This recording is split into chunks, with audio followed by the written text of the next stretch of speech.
Thank goodness there's 5-Hour Energy. Because just one sugar-free, vitamin-packed 5-Hour Energy shot can get you all the way back to 100% fast. And isn't life better at 100%? 5-Hour Energy. Get back to 100%. For more information, visit 5hourenergy.com.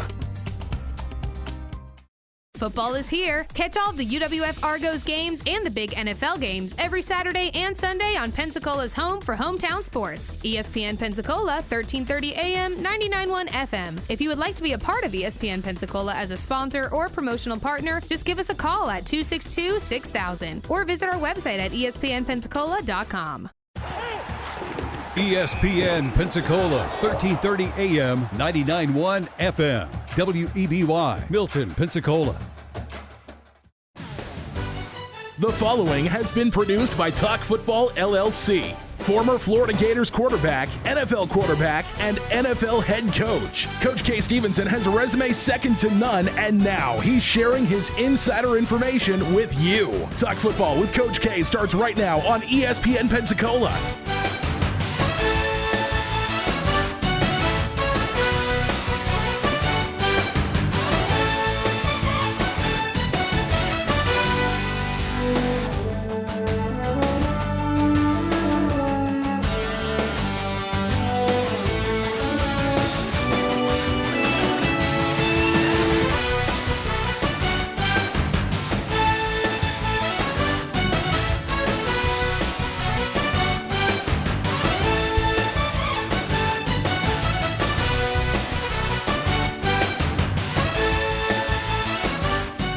And welcome into Talk Football with Coach K right here on ESPN Pensacola, 1330 AM, 99.1 FM. Chad Brillante with you here alongside Coach K. Stevenson, former NFL coach. Kind enough to make time for us each and every afternoon here. Coach, it's one day closer to feeling a little better. I know I'm glad that today you woke up and it's between the two of us, it's been a fun rodeo over the last couple of weeks. But glad to hear you doing better this morning. Oh, yeah. Things are going to work out fine. Just my voice. When I lost my voice, there's not much you can do on radio when you can't speak. But it's good to be with you and good to be with our audience out there. And Jeff Price as well in studio, co-host and helping save our voices in here, doing fun, talking about all the games. And Jeff, I know you have a big breakdown of why the Patriots are okay, and that was all fraudulent coming up here on the show, so I appreciate that as well. No, I'm more happy that on the sports drive yesterday, I had made a bet that if Eli Manning pulled off the upset, I would wear an Eli Manning jersey. And he didn't win. A month straight, so quite the scare, but I'm all safe. Coach, let's get into that Monday Night Football game right there. It was one that was a game where the Giants fans got a glimmer of hope. It was a good hurrah for one half. I mean, if Eli would have ran off the field at halftime and gone out to dinner in New York City or in Philadelphia with his wife, it would have been a great moment. But then the second half came around. Carson Wentz gets the comeback, and it was a huge comeback. Even in a game of disarray where nobody was catching the football, it was a huge moment because the NFL, we want to pay attention to the now, but making the postseason is what you play for, to get that second chance, to get that next life. And right now, currently, them and the Cowboys, Jerry Jones is getting in front of the mic, and Philadelphia is not happy, but they're both currently at 6-7 and control a path to getting a home field advantage in the playoffs to start. It was a big win. They had to get that win. It was done if you lose to the New York Giants at home. Well, it was a huge win, outstanding football game, and there were many, many interesting parts to this football game. One, I'm very happy for Wentz. Thought he did an outstanding job. And the amazing thing to me, we have at least two football teams, and I think probably there are three, but at least two that are playing with no receivers. You realize last night that had they had one more receiver go down in the second half, that their backup 40-year-old quarterback would have had to go in and play receiver. They had no more. Now, the job they did with the lack of receiver, everybody being hurt, the right tackle hurt and out, was just phenomenal. And Wentz earned a lot more respect last evening, I think, than he has previously in the last couple of years. I really believe that. He is he really played well. And a lot of those throws that were off the mark, he had to throw to keep away from the defender. Give your receiver the only chance to catch the football. Anyway, he played well, extremely well. I thought they did a good job hanging in there, and then showed something by coming back and winning the ball game. Now, where they're going to go from here, Chad, I don't know, because they got no receivers to go play the rest of the season.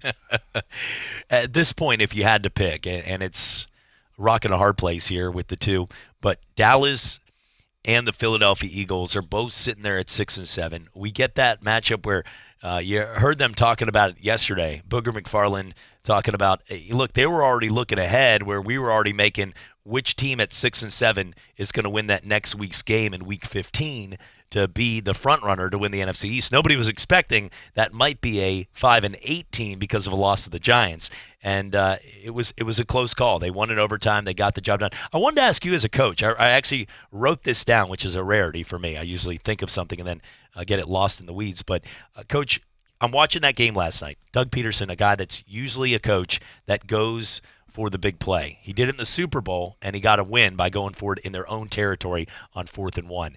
Yesterday, decides to punt with about 40 seconds left. They tried to milk the clock. It was a decision that was really tough because as a sports fan, I usually, one way or the other, as a coach, you decide what you feel. I felt like it was a 50-50 type move because in you're at home, you want to win. You got a comfortable quarterback in Carson Wentz. If you get the first down, you only need 2 plays to get into field goal range, and you can win it in regulation. But if you don't get the play, you're giving Eli Manning 10 yards, and you're getting you give the other team the football game in essence. So playing that football at the end was the right move. By far the right move. And, Okay. and listen, there's an old axiom. Keep in mind, when you're at home, play for the tie. When you're on the road, play for the win. He played for the tie, and he did the right thing. At that point, that's the best case scenario, was to get into a tie game, because the flip side of that could have been 4th down. They give up the ball right there, a little quick shorty, and they kick a field goal and win a ball game, and they boo you out of town. They boo you out of town because you punt, and you're going to go into overtime. At least you're going to go into overtime. He made the right play. And their defense hadn't allowed a point in the second half. Yeah. I think, yeah, and that's what I thought so. But it was rare to see to me, because Peterson usually is that one coach. If you had to pick almost every one in the NFL, that usually does. Remember, early in the game, he went for it in his own territory on 4th and 1 with the sneak. But that was a momentum builder, and they gave it in the hands of their leader in Wentz to do a QB sneak. I like that call. But now keep in mind, there's one other thing to keep in mind here, too, that may add some credence to what he did. He is a big believer and has on the headset the ability to speak with the analytics guy who does the analytics for him. And they use analytics probably more than anyone. Analytics at that point in the ball game obviously said punt. That's the odds of going into overtime and winning, as opposed to possibly losing that ball game at that point. Even the analytics must have pointed, or he would have gone. Had the analytics been overwhelming, he would have gone for it. Well, as long as you're not playing a Pete Carroll team, because then what they would have done is blocked the punt and then returned it for a touchdown, and Pete Carroll would have celebrated on the sidelines a victory when you made the right choice anyway, because that's how he always wins games. But talking about the games coming up here, last night's game, Jeff, I that was one because it's very rare to me, and we have an NFL coach that we get a chance to ask this question. So that's why I love this, is because Coach has been in those situations on the sidelines and got to make those play calls. But I wrote that down purposely because I knew, like, that was one of those calls that, some coaches would have just been in the moment, like in the now, and they would decide to go for it. But if they did, you get fired for moments like that. And I thought that was one as well, that they did do the right move, but there was a lot of passionate, loud, drunk Eagle fans probably screaming for him to go for it. But they obviously made the right call, winning in overtime on that first drive. But let's not act like this is the same Eagles team from a few years ago. Like that's where we have to remember this. Like you said, Coach, they are literally just grasping at straws to find somebody to put on the field at receiver. This team is not confident on offense. If anything, their defense looks good, but this is not the same. For Peterson, he's still the same coach when he has that aggressive mindset, but he also has to be realistic with what he has. And like you said, the defense had not let up a point yet. So common sense would say, why do I risk this and give them an easy opportunity when you don't even know if your offense believes in what it's doing right now? And I like Wentz. I think Wentz is an awesome quarterback, but I don't know if Wentz likes himself right now. I don't think if he has enough confidence in himself. I think last night was a huge boost of confidence for this team and Wentz for himself, because we've seen him go on both sides of the spectrum.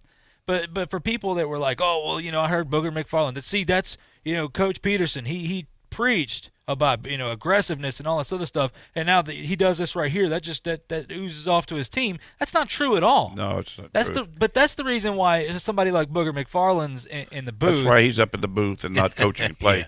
Now, you make some good points there, Jeff, and I think the confidence level with Wentz is off the charts this morning. Okay, and with that football team for Wentz is off the charts. That's huge. That is huge. I think Peterson hasn't gone to bed yet. Yeah. He's sitting there wondering how he's going to find some receivers to play with next week. Josh McCown might be available at 40 right there. Jeez. But I'm serious. It's a very serious situation for him, and I think for the Patriots too. But that's my thought. Anyway, those are good points, and I think what you're going to see is the way they won that football game last night is going to help them cobble together something to be very competitive in the next 3 weeks. But it's going to be difficult. And there's always that one hero. Let's give it up. There always seems to be a guy in the NFL. Victor Cruz did it in the preseason back in the day.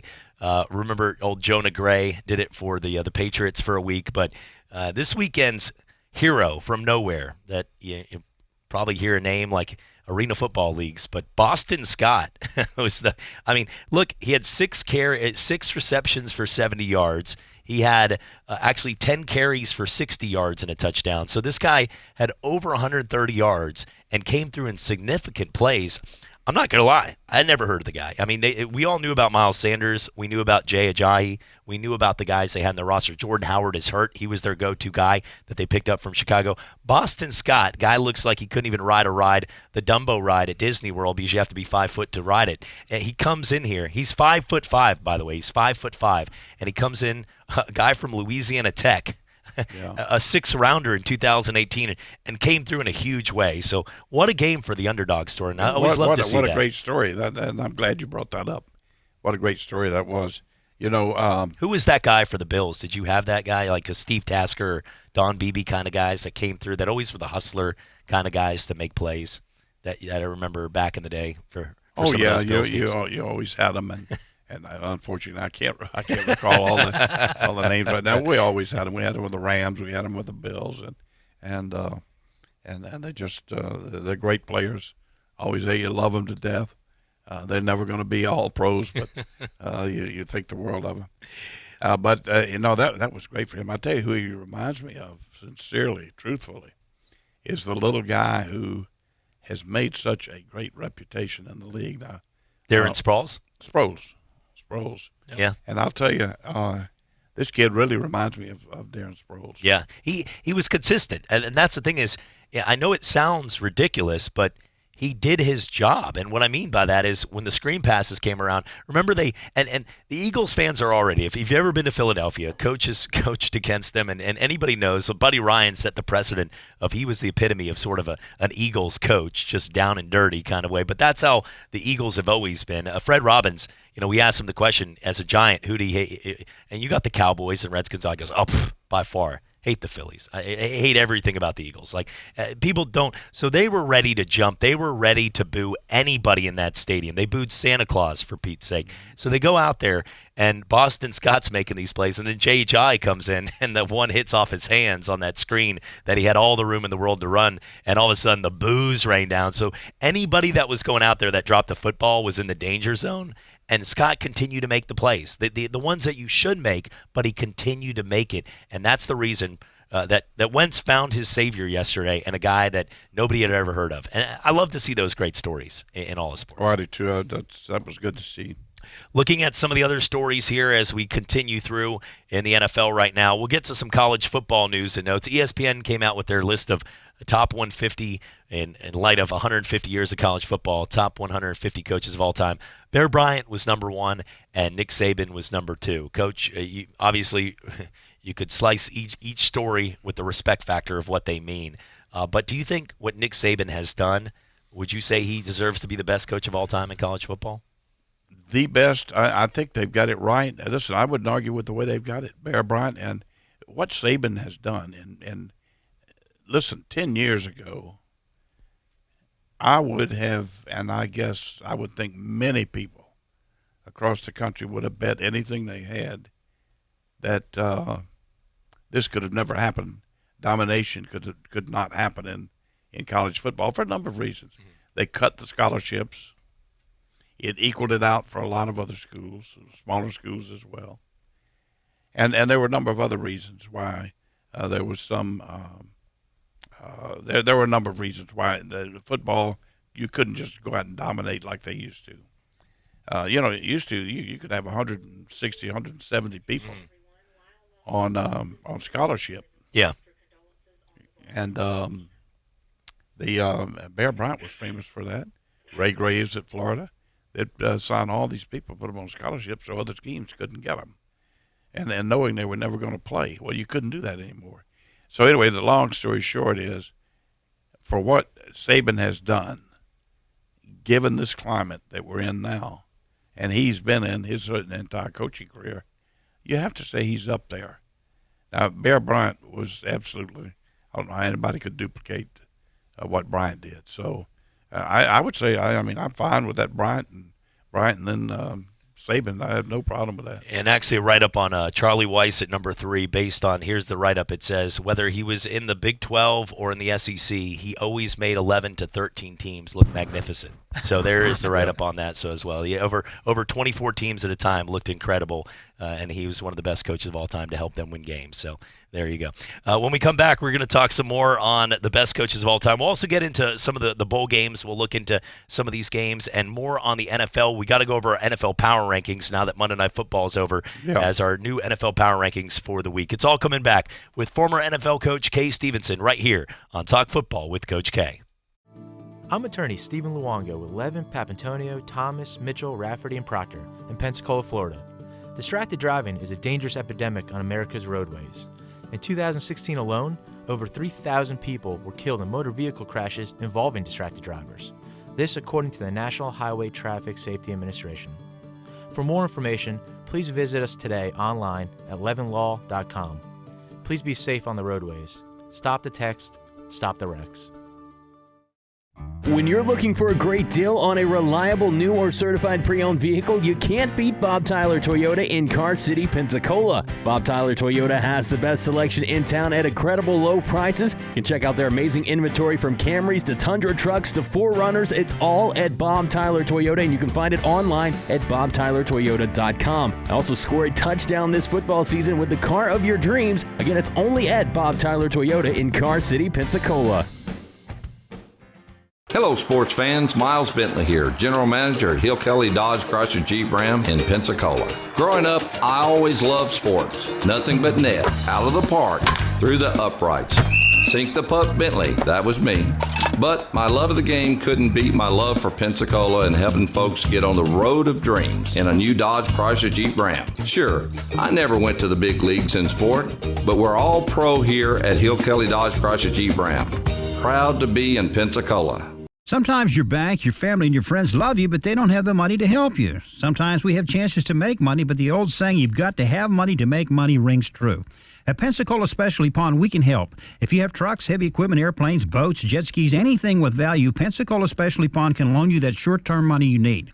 No credit checks, and at Pensacola Specialty Pond, you're going to find the money and the discretion you need. Now at 6428 Pensacola Boulevard, north of Car City. Call 432-9050, 432-9050. With 16 national championships, 26 SEC championship titles, and a team that delivers so many All-American players, what do you say to that? ESPN Pensacola presents Alabama Roll Tide Radio Show on Mondays starting at 1. Hear from local experts and former players about what's going on in Tuscaloosa. Get ready and let us hear you say it. Roll Tide Roll. Join the Alabama conversation this Monday at 1 o'clock. Brought to you in part by Gordon Auto Sales. It's time for some straight talk. You know those football players who are all talk, no show? Well, big wireless carriers aren't much different. Well, Straight Talk Wireless doesn't give you the hype, just the savings. For just $45 a month. You'll get the unlimited plan with 25 gigs of high-speed data, then 2G. No contract. All on the same 4G LTE networks as the big guys, but up to half the cost. Savings delivered right to your wallet. Only at Walmart. Savings may vary. See terms and conditions at straighttalk.com. The Paul Feinbaum Show. Everything you wanted to happen hasn't happened. Oh, my gosh. That's all any of y'all want to talk about is Alabama. You're really not understanding the conversation, but anyway, we can move on. Alabama's dynasty has just begun. Hold on a second, Charles. Somebody wants to talk to you. I don't want to talk that compelling moron. He's nothing but a lame-headed old man. 2 till 5 every weekday afternoon. ESPN Pensacola, 1330 AM, 99.1 FM. You're out of your freaking mind, cowturd. You're listening to Pensacola's home for hometown sports. ESPN Pensacola 1330 AM 99.1 FM.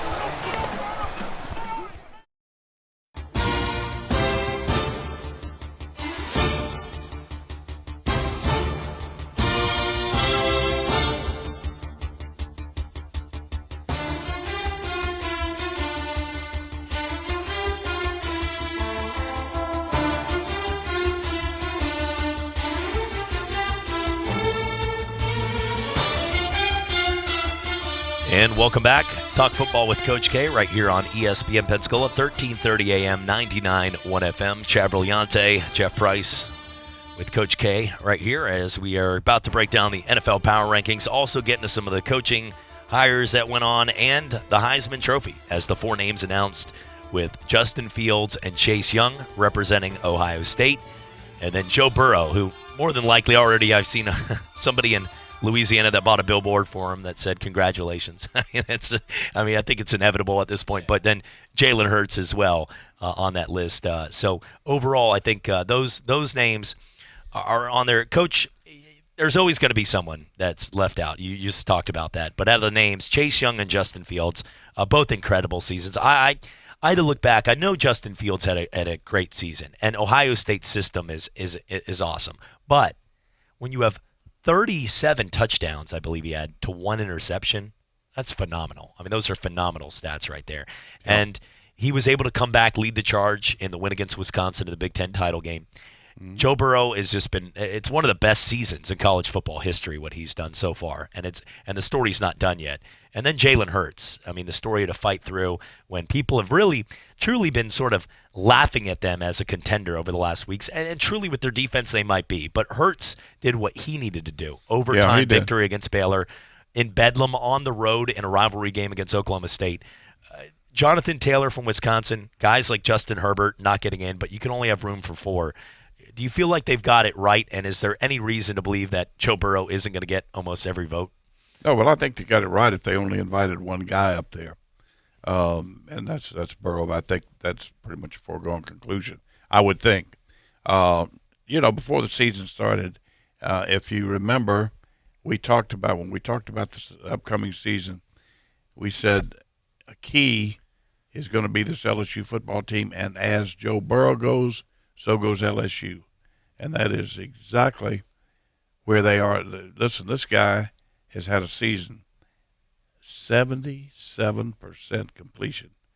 You can't go out in the yard and play catch and complete 77% of them.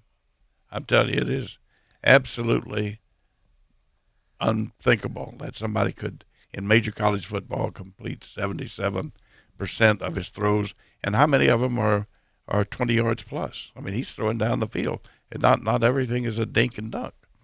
So this guy has really performed over and above, and I think you could say well, how did that happen? He's the same guy that transferred there from Ohio State. Well, if you look at it, when he transferred down, he didn't have the benefit of an off season before he was thrown in there his junior year as a starter, which he should have been. But he didn't have a spring training with him. He didn't have an off season. He had very little summer to get used to the LSU system, and he came on, played, had a fairly good year, but nothing compared to what he did his senior when he had that spring, and they brought Bailey in. That's a big, huge plus when they brought Bailey in from New Orleans, and they are using a pro system. But I look at their offense, and it's like looking at a pro football team offensively. I really enjoy watching them play. I think with Joe Burrow, when we look at, you think of the Heisman, there's a lot of things that are involved in it. And the first one, of course, is the eye test. And he passes the eye test. So we can check that one off the list. Then we look, okay, well, what was their stats? Because a guy can look good, but he's got to be able to perform. Well, he had 4,700 yards, 48 touchdowns. Okay, cool. Oh, yeah, he's on pace to break the highest completion percentage in football or in college football history. All right, check. We can check that off the list. And then the other is, they're not really going to give it to a guy whose team is 8-5 or 8-4, whatever it may be. Well, his team is number one in the nation. And then you look at why, and it's because of him. And now, yes, their whole system is great. They got some really good players. But when you look at a Heisman, it's a guy that brings out the best in everybody else around him. How is that not Joe Burrow? I mean, and Justin Fields, give him credit. He threw 40 touchdowns to 1 interception, and he rushed for about 10, and that's well. But the complete turnaround from what Joe Burrow and that staff has done is incredible. He is everything that you look at in a Heisman Trophy winner. Yeah, and a good point, great point. But keep in mind, Jeff, when you look at the season, and this is important, early on at LSU, what's the biggest disappointment at LSU this year? Their defense, right? Early on, how many games did they win because of Burrow outpointing other teams and playing above and beyond their defense's capability to win the football game? Now, lately, the last 2 ball games of the year, they've come on and they're playing much, much better defensively, which is really, really going to make them tough to beat. And he kicked it off against a national icon in Texas. Yeah. I mean, that's where he got his first hurrah around the country, Sure. is against a team that has their own network, is a team that – and I want to make some points here because on the surface, the names that are in the Heisman seem relative. We've been talking about them all season. But digging into the numbers, I want to make it clear to people that – and for the kids out there listening, if you're a good player but not great, if maybe you don't make your high school team, like Michael Jordan, they always use him as an example, didn't make his high school team. But I want to make this clear to everybody. The 3 quarterbacks that are in right now about to have a chance at the Heisman Trophy are all guys that got either beat out for their jobs and transferred. All 3 of them. Justin Fields, Joe Burrow, and Jalen Hurts. All 3 of them were with other teams, and they transferred to another team and got a chance, a second opportunity, and have made the most of their career. So it's not always perfect. People give up. You don't make your soccer team as a kid. You don't get you get C's or D's in school and you don't think you can graduate. Persevere, because all 3 of these guys were told at one point that somebody were better than them, and they're all on the stage right now to win the most coveted award that you can do as an individual. And they all got beat out by somebody in their college career when they said, I'm better than this dude.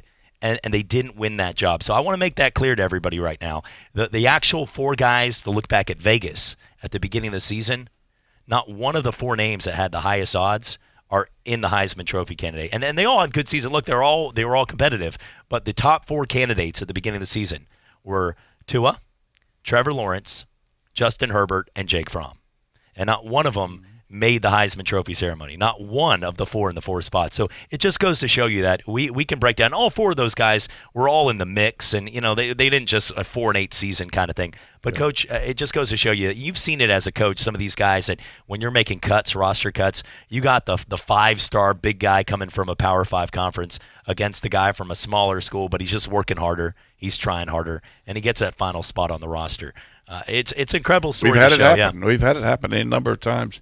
And, gosh, I think when we went from the Los Angeles Rams to the Buffalo Bills, we ended up cutting the first year. We cut 3 number 1 draft picks that had been number 1 draft picks. They just couldn't play, could not play. So, there are mistakes made. And your point is well taken that don't give up the ship. Keep hanging there and keep trying to get better. Everyone can get a little better. Coach, looking right now at Mike Norvell, we talked a little bit about it. He was introduced. He's got, the energy levels there at Florida State. Do you feel, is this the kind of guy, though, that fits Florida State, what they need? Because the biggest thing I think we all can agree on is they need a complete team makeover, not just him, everything. He did re-sign Odell Higgins, who seems to be the Florida State guy. He's been around the campus. Good guy, wasn't head coaching material, but is a good enough guy to keep around. Then you also have a guy that he brings in. He brought in the coordinator there in Dillingham over from Auburn, who's going to be Kenny Dillingham's going to be his offensive coordinator. And at this point, he's adding some pieces, but I think he's the energy guy that they need, and he wants to get out there. I'm not sure if the Bob Stoops and the names would want to do. It's going to take a lot of work to get them changed around, and he's got the energy. He came from a non-Power 5, so he knows this is a stepping stone to be at a spot where the prestige of Florida State. I think I like the hire, but I also understand why some fans might be skeptical of a guy that hasn't been there, done that, proven after what they saw with Willie Taggart. The guys that don't follow the games like we do. There's no comparison here, I don't think. I think this guy, what was Willie Taggart's background? It was not good at South Florida. It was not good at Oregon. And I don't know how he got the job there. But this guy has done something very, very special. I think it's an excellent hire. And I think he's going to do a good job. I think he also recognizes that this is this really should be a plum job. Okay, we can go through all the reasons why being in the middle of the state of Florida and for recruiting and also good recruiting in Georgia and Alabama and the whole state of Florida and everything else. They've got a great stadium. They play in the ACC, and also when you look at it from the standpoint of your future, he has to look at that Bobby Bowden stayed there a lifetime. Okay, you don't necessarily look at this as being just a stepping stone job. It could be the culmination of everything that you've worked for at a very opportune age. He's at the perfect age, so I think it's a good fit. I think he's going to do a good job. When we come back, we're going to get to the NFL Power Rankings as we'll take a look here after a busy week of one of the most exciting football games of the season with the San Francisco 49ers and New Orleans Saints. Tough loss for the Patriots against Kansas City, and also a big matchup right there as Baltimore is able to go in a tough place to play and not the best weather again and get the win against Buffalo. We'll go over our NFL Power Rankings and more when we return right here on Talk Football with Coach K. I'm attorney Stephen Luongo with Levin, Papantonio, Thomas, Mitchell, Rafferty, and Proctor in Pensacola, Florida. Distracted driving is a dangerous epidemic on America's roadways. In 2016 alone, over 3,000 people were killed in motor vehicle crashes involving distracted drivers. This according to the National Highway Traffic Safety Administration. For more information, please visit us today online at levinlaw.com. Please be safe on the roadways. Stop the text, stop the wrecks. When you're looking for a great deal on a reliable new or certified pre-owned vehicle, you can't beat Bob Tyler Toyota in Car City, Pensacola. Bob Tyler Toyota has the best selection in town at incredible low prices. You can check out their amazing inventory from Camrys to Tundra trucks to 4Runners. It's all at Bob Tyler Toyota, and you can find it online at bobtylertoyota.com. Also score a touchdown this football season with the car of your dreams. Again, it's only at Bob Tyler Toyota in Car City, Pensacola. Hello, sports fans. Miles Bentley here, General Manager at Hill Kelly Dodge Chrysler Jeep Ram in Pensacola. Growing up, I always loved sports. Nothing but net, out of the park, through the uprights. Sink the puck, Bentley. That was me. But my love of the game couldn't beat my love for Pensacola and helping folks get on the road of dreams in a new Dodge Chrysler Jeep Ram. Sure, I never went to the big leagues in sport, but we're all pro here at Hill Kelly Dodge Chrysler Jeep Ram. Proud to be in Pensacola. This year, don't just say happy holidays. Get a gift that says, I love every moment that led us here. With the incredible selection of Le'Veon jewelry at Jared and more exclusive designs than any other store in the world, it's a perfect place to find a gift that says it all. Shop the Le'Veon Fall in Love event from December 3rd to 12th for exclusive offers, including $100 off any Le'Veon purchase, only at Jared. Get a promo code or find a store near you at jared.com. Exclusions apply. See store or jared.com/Le'Veon for complete details. This is Peter on his motorcycle. The open road! And this is Peter off his motorcycle. Please move your paper off my desk. Thank you. On his motorcycle. Feel so alive! Off his motorcycle. I feel like we covered that already, so... On. Wow! Look at the ocean! Off. Look at this article I found about urban planning. You're better on your bike. Progressive helps keep you on it. Get a quote in as little as 3 minutes at Progressive.com. Progressive Casualty Insurance Company and Affiliates. It's happening. Wherever plays are being made, tickets are being sold, and fans are lining up. ADP is designing a better way to work. With industry-leading HR, talent, time, benefits, and payroll, more companies rely on ADP than any other HR partner to help step up their game. From small business to global enterprise. See how ADP can help you and your people achieve what you're working for at design.adp.com. ADP, always designing for people. You're listening to Pensacola's home for hometown sports. ESPN Pensacola 1330 AM, 99.1 FM.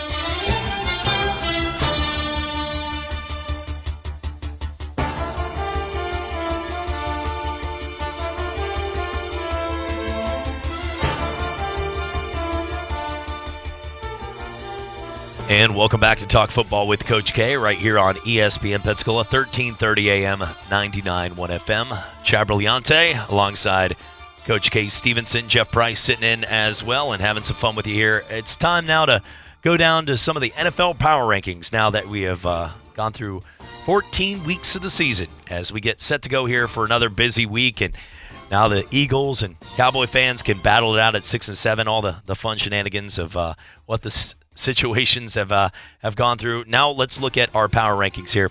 We'll go through our top 10. And Coach, this is ESPN's power rankings, and you tell us where you see it fitting in. Baltimore Ravens right now checking in at number 1 at 11 and 2. I don't agree with that. I would put San Francisco there.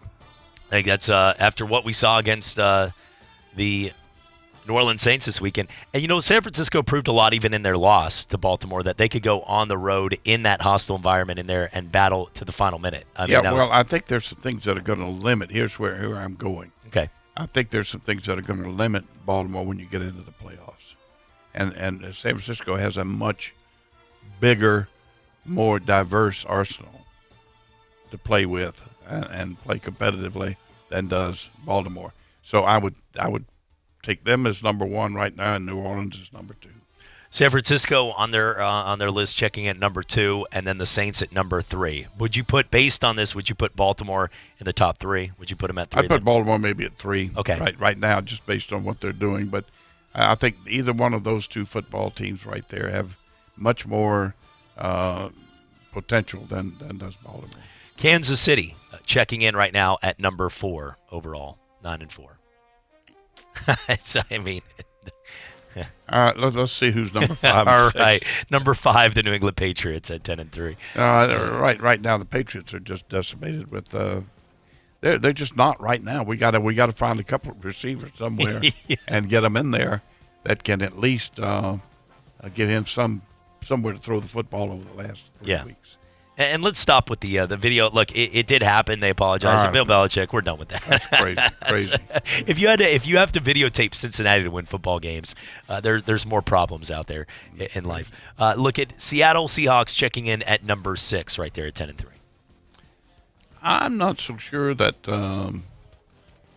Seattle's not a better football team than Kansas City right now. And I say that because I'm looking at the whole football team, offense, defense. Now, if you have to maybe tap that down a little bit because of their last outing, but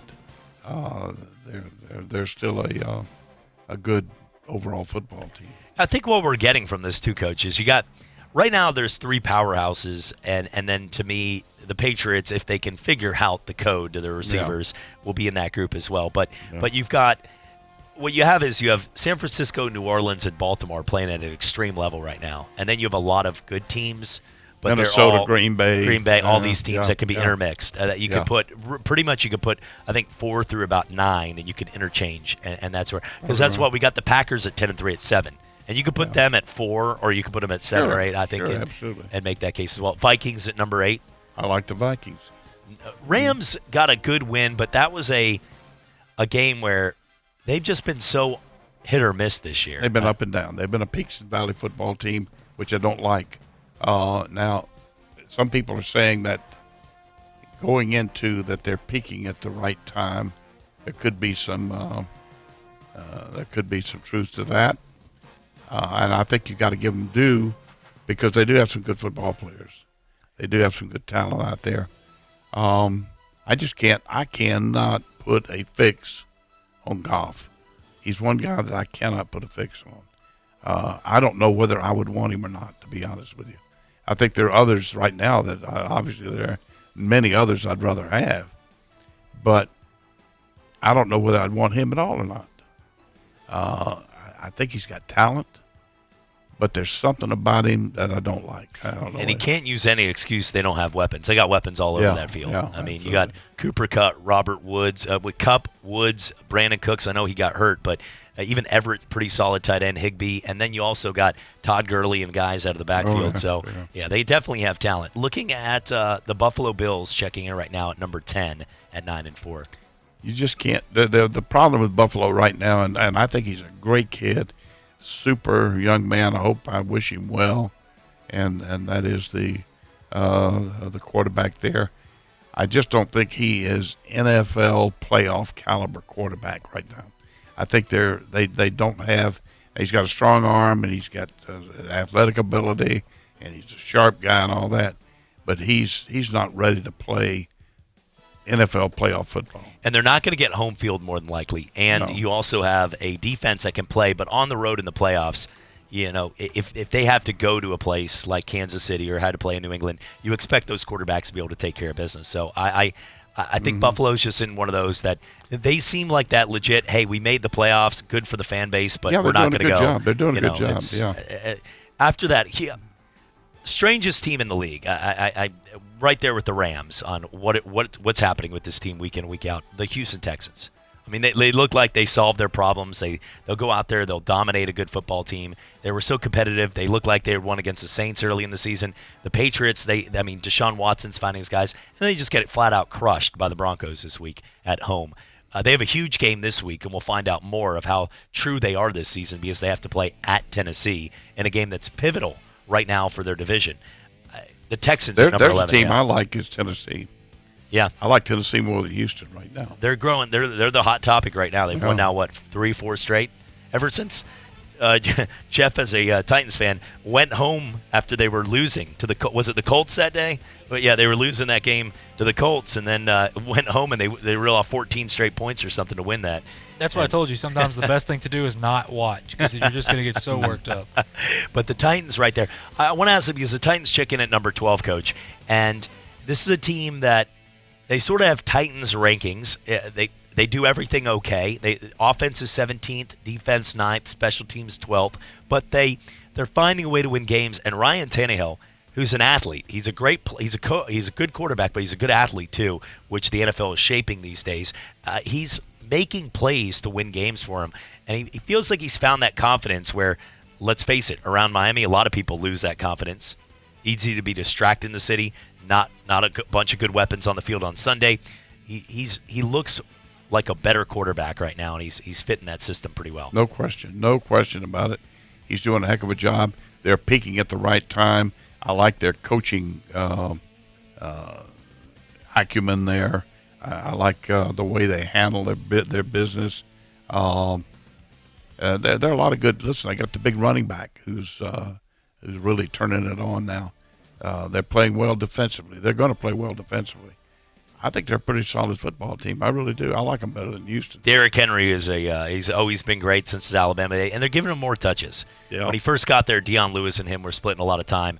They're giving him more opportunities to be the guy, and I think that's pretty clear. He is the guy.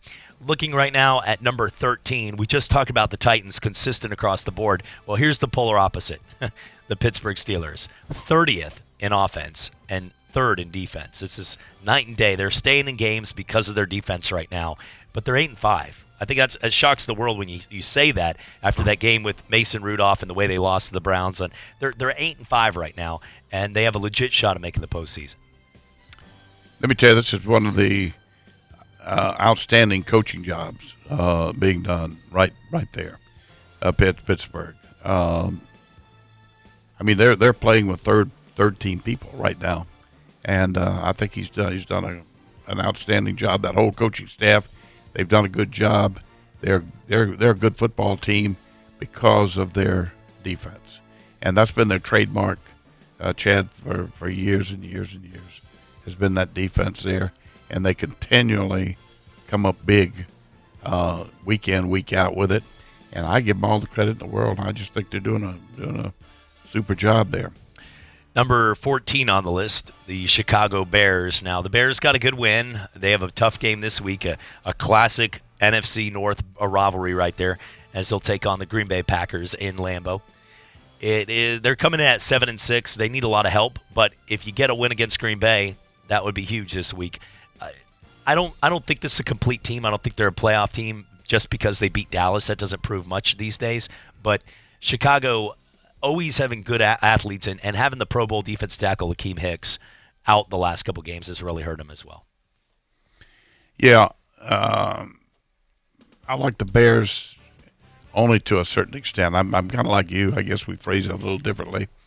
I still don't. I don't think anybody can say, "Well, I've got complete confidence now in Trubisky after last week."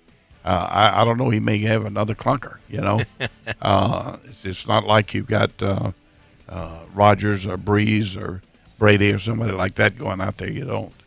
So for that reason, for that big reason, I think you have to stay at arm's length. It's sort of like the story of Goldilocks and the Three Bears. You got 3 different types of porridges, and you sort of never know each week, and they're just in the middle. You want to find that one that's just right, but they're right in the middle of the pack at 15. You can pick, that's sort of the story of the Bears this year. Is like they're right there in the middle of the league, smack dab as the middle. They're not always great, they're not always the worst, but they're not going to do anything when it comes to long term. And Jeff, I think we've seen that this year from the Bears.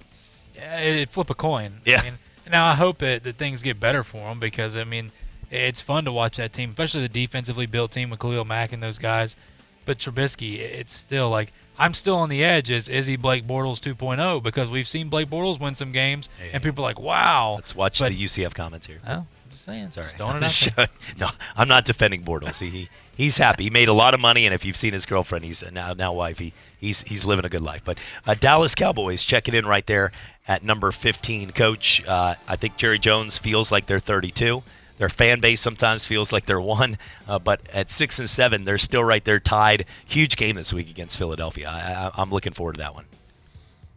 Well, yeah, I wish Philadelphia had some of their other players, available to play. But it's attrition of talent, I think, is now what we're looking at there between them and Philadelphia. I don't know. I just they're not playing. They've got more talent, obviously, than what they have done from a production standpoint. So I don't have a lot of faith in them. I don't think if they get into the playoffs, they don't go past the first round. Colts checking in at number 16. I know you're a guy that you've taught so much to, Frank Reich. You drafted him there for the Bills. He's led the best comebacks in the history of the NFL and college, but he's working with a D- at best type roster, and he's keeping them right at 500 around there at 6 and 7. Yeah. It's tough what he's trying to do. They lose T.Y. Hilton. You lose Luck at the beginning of the season. You lose your number one.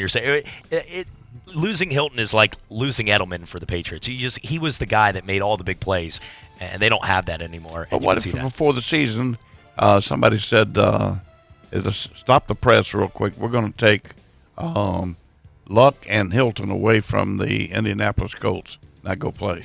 They would be where the Bengals, you would think. Yeah. You know, that's what there are teams at the bottom, lurking at the bottom. You would expect the Colts to be there with that roster, but they're not. And kudos to Frank for doing that.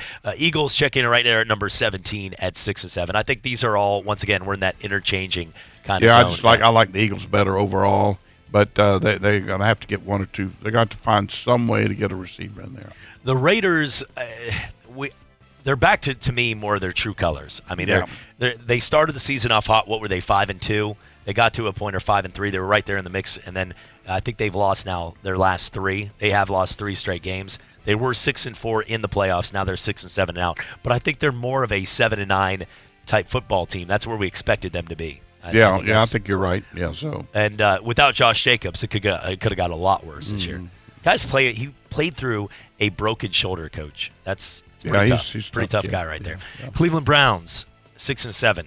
Baker Mayfield can answer this question for you, Coach. You don't have to worry about that. Yeah, we should call Baker and get an answer on that. See how he feels. See how that one. Number 20, the LA Chargers. Coach, now 5-8. We saw some draft boards having the possibility of a guy like Tua going to the Chargers. Those are just mock draft predictions. But do you feel like this is the final ride here for Philip Rivers?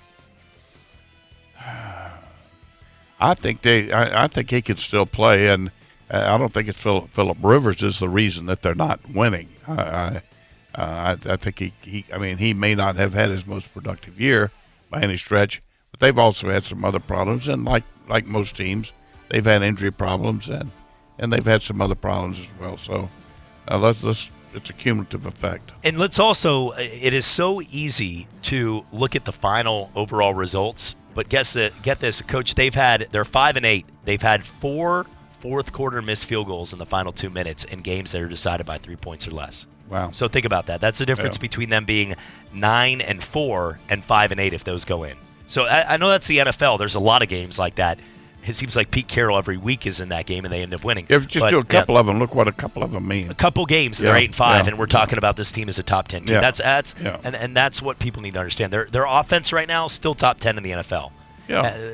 Tampa Bay Buccaneers checking in at 6-7. I lost steak taco bet to Eric on this one. I thought they would finish no worse than I picked them to be 5-11. So he's already won tacos from me. But on a side note, Tampa Bay 6-7, Coach.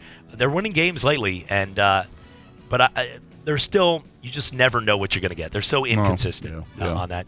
Number 22, Carolina Panthers at 5-8. Already fired their coach. They're decimated there, Yeah, we didn't talk too much about this, but that Rivera move, you wouldn't have done it. Would you have fired him in the middle of the season like that? I don't think right now at this point. I don't see the reason for it. I really don't. I mean, but I guess they had certain reasons for it. There may have been some personal reasons here. I don't know. Yeah, sometimes owners are like that. On that though, the owner comes out after he fires them and says, "Listen, if you think whoever we bring in here is gonna start winning some ball games, win some championships here soon, then you better rethink it."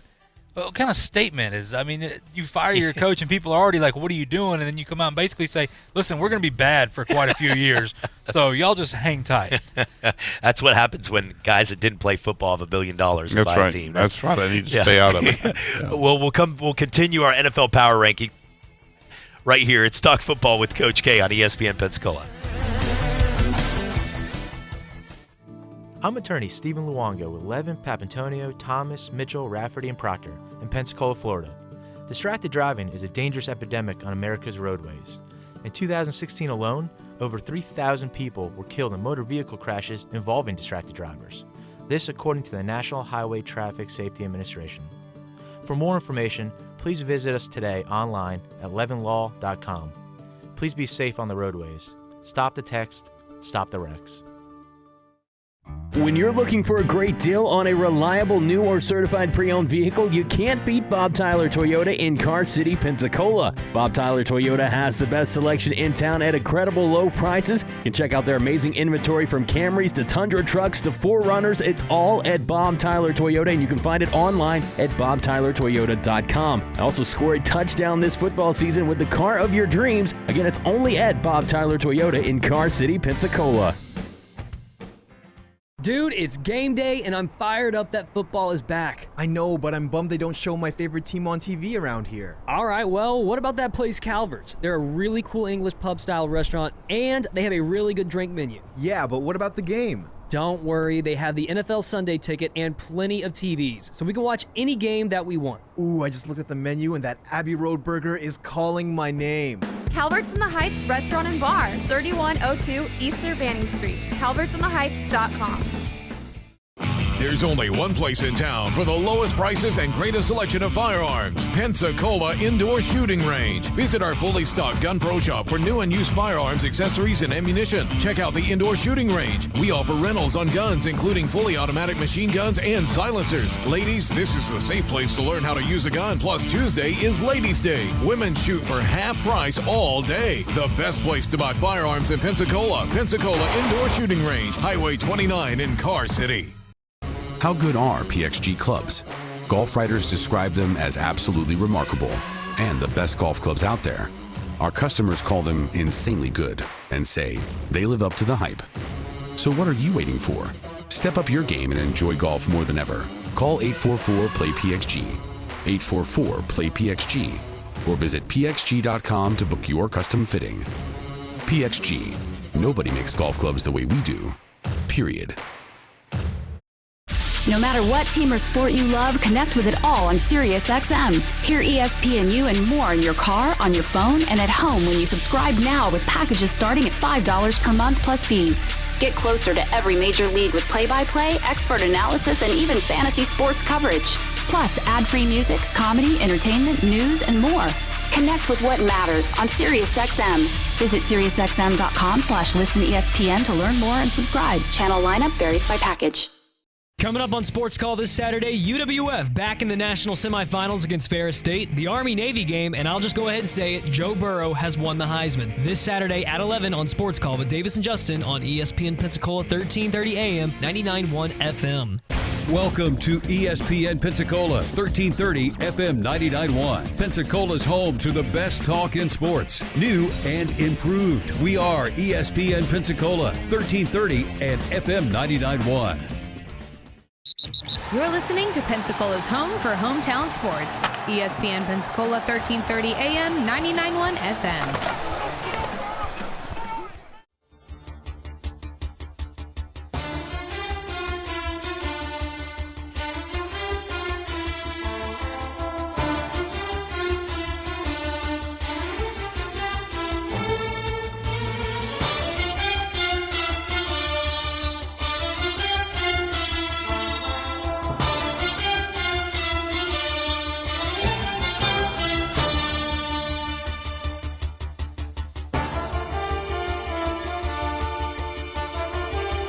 And welcome back to Talk Football with Coach K. Couple minutes left here before we get ready for Go Gators. The Gators pretty excited, and Coach being a former Florida Gator quarterback and alum, you got to be proud of what they've accomplished this year. Dan Mullen is only taking them in the right direction so far. Another 10-win season in his first 2 years, back-to-back 10-win seasons, and you expect in a bowl game against Virginia that they'll finish with 11.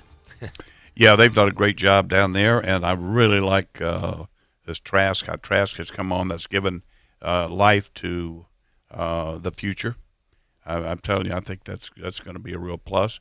And the other thing, too, that we need to look at, what a break in this Orange Bowl. You got one of the top bowl games. You're going to have tremendous TV opportunity. You're in the Sunshine State, so recruiting should be at a premium. You've got a team that you should beat. Let's face it. I mean, they should beat Virginia, beat them and beat them handily. It's going to make them look awfully good. And they have 11 wins on the season. That's quite a season, and they should be very happy about that. Plus the fact they get all the perks from a bowl game, the extra time to work, and the money at the Orange Bowl is pretty good too. Not bad overall, and an exciting season. And I look right now at the SEC, and we'll talk some more coming up here on Go Gators. But I'm telling you, it looks really good for some of the teams at the top. The matchups for an Alabama, Michigan, Auburn versus Minnesota, Florida versus Virginia, LSU versus Oklahoma, Georgia versus Baylor. Should be a good bowl season for the SEC based on the matchups. Should be.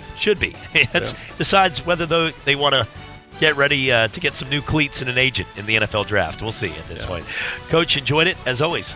Same here. All right, for NFL Coach K. Stevenson, we're coming back for more right here.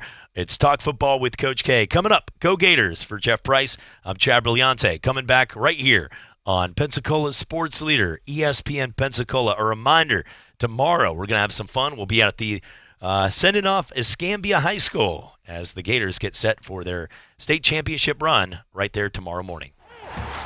ESPN Pensacola, 1330 AM, 99.1 FM. WEBY, Milton, Pensacola.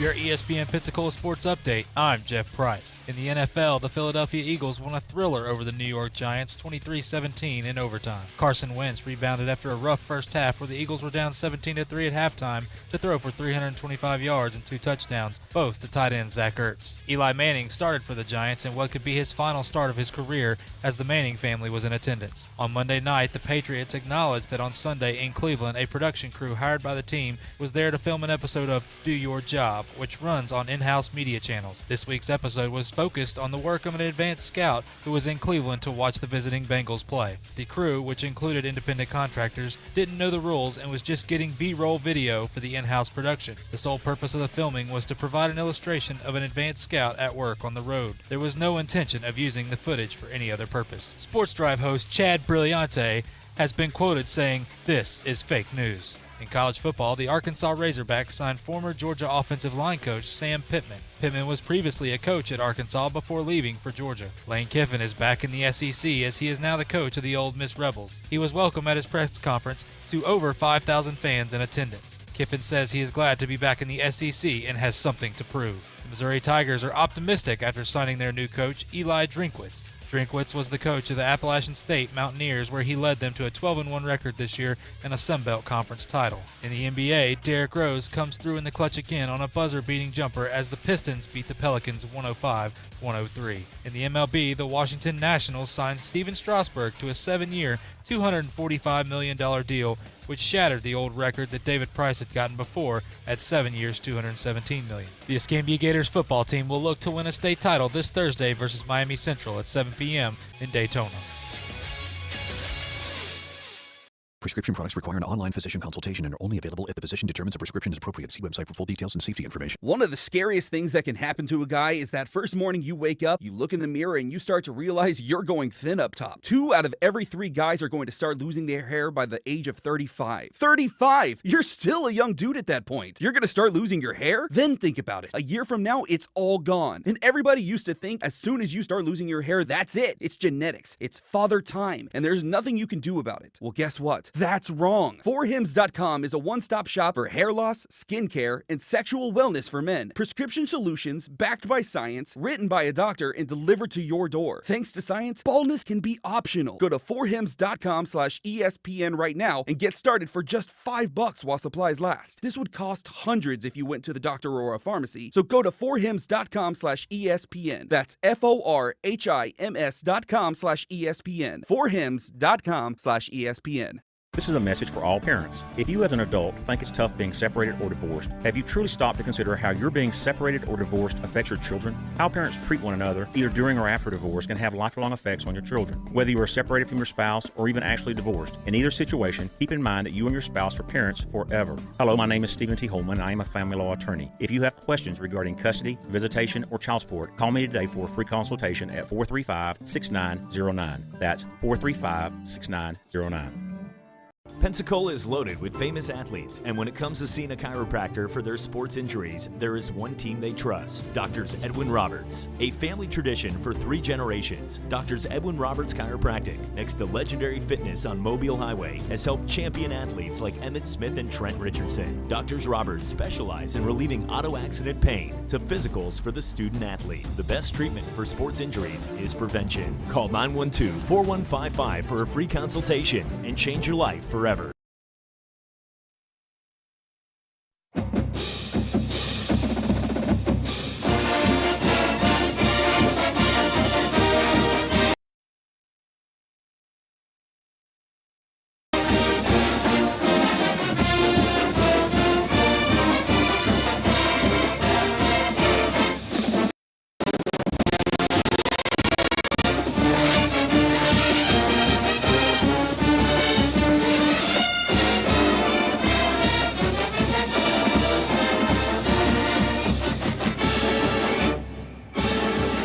And welcome into Go Gators right here on ESPN Pensacola, 1330 AM, 99.1 FM. Chad Brillante with you here. Yep, back at it.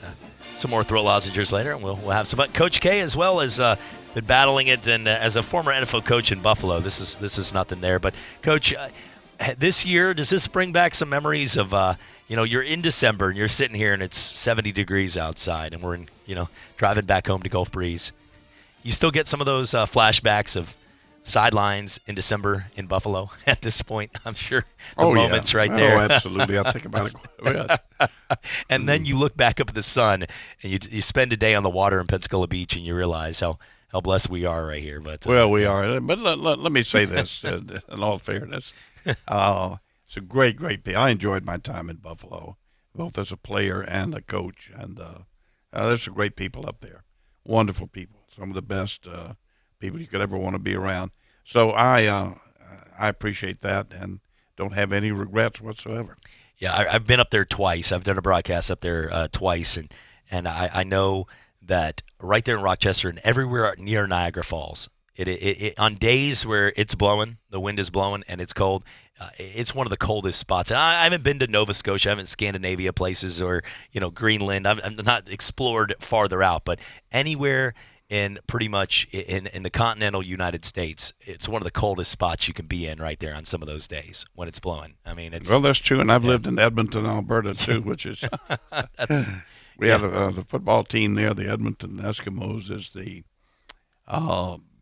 pro franchise closest to the Arctic Circle. I know I'm going off topic, but I have to ask this because I don't get to ask this a lot. Have you seen an igloo home? Have you seen that up there, an actual igloo? Is that not? Oh, I've seen fabricated. I know we see them on kids' penguin movies, but I was just wondering if somebody actually lived in that as well. Okay, if you get back to topic here, as we need to reel this back in here. Jeff Price as well. Jeff, welcome in on this kind note here to Go Gators. How are you doing?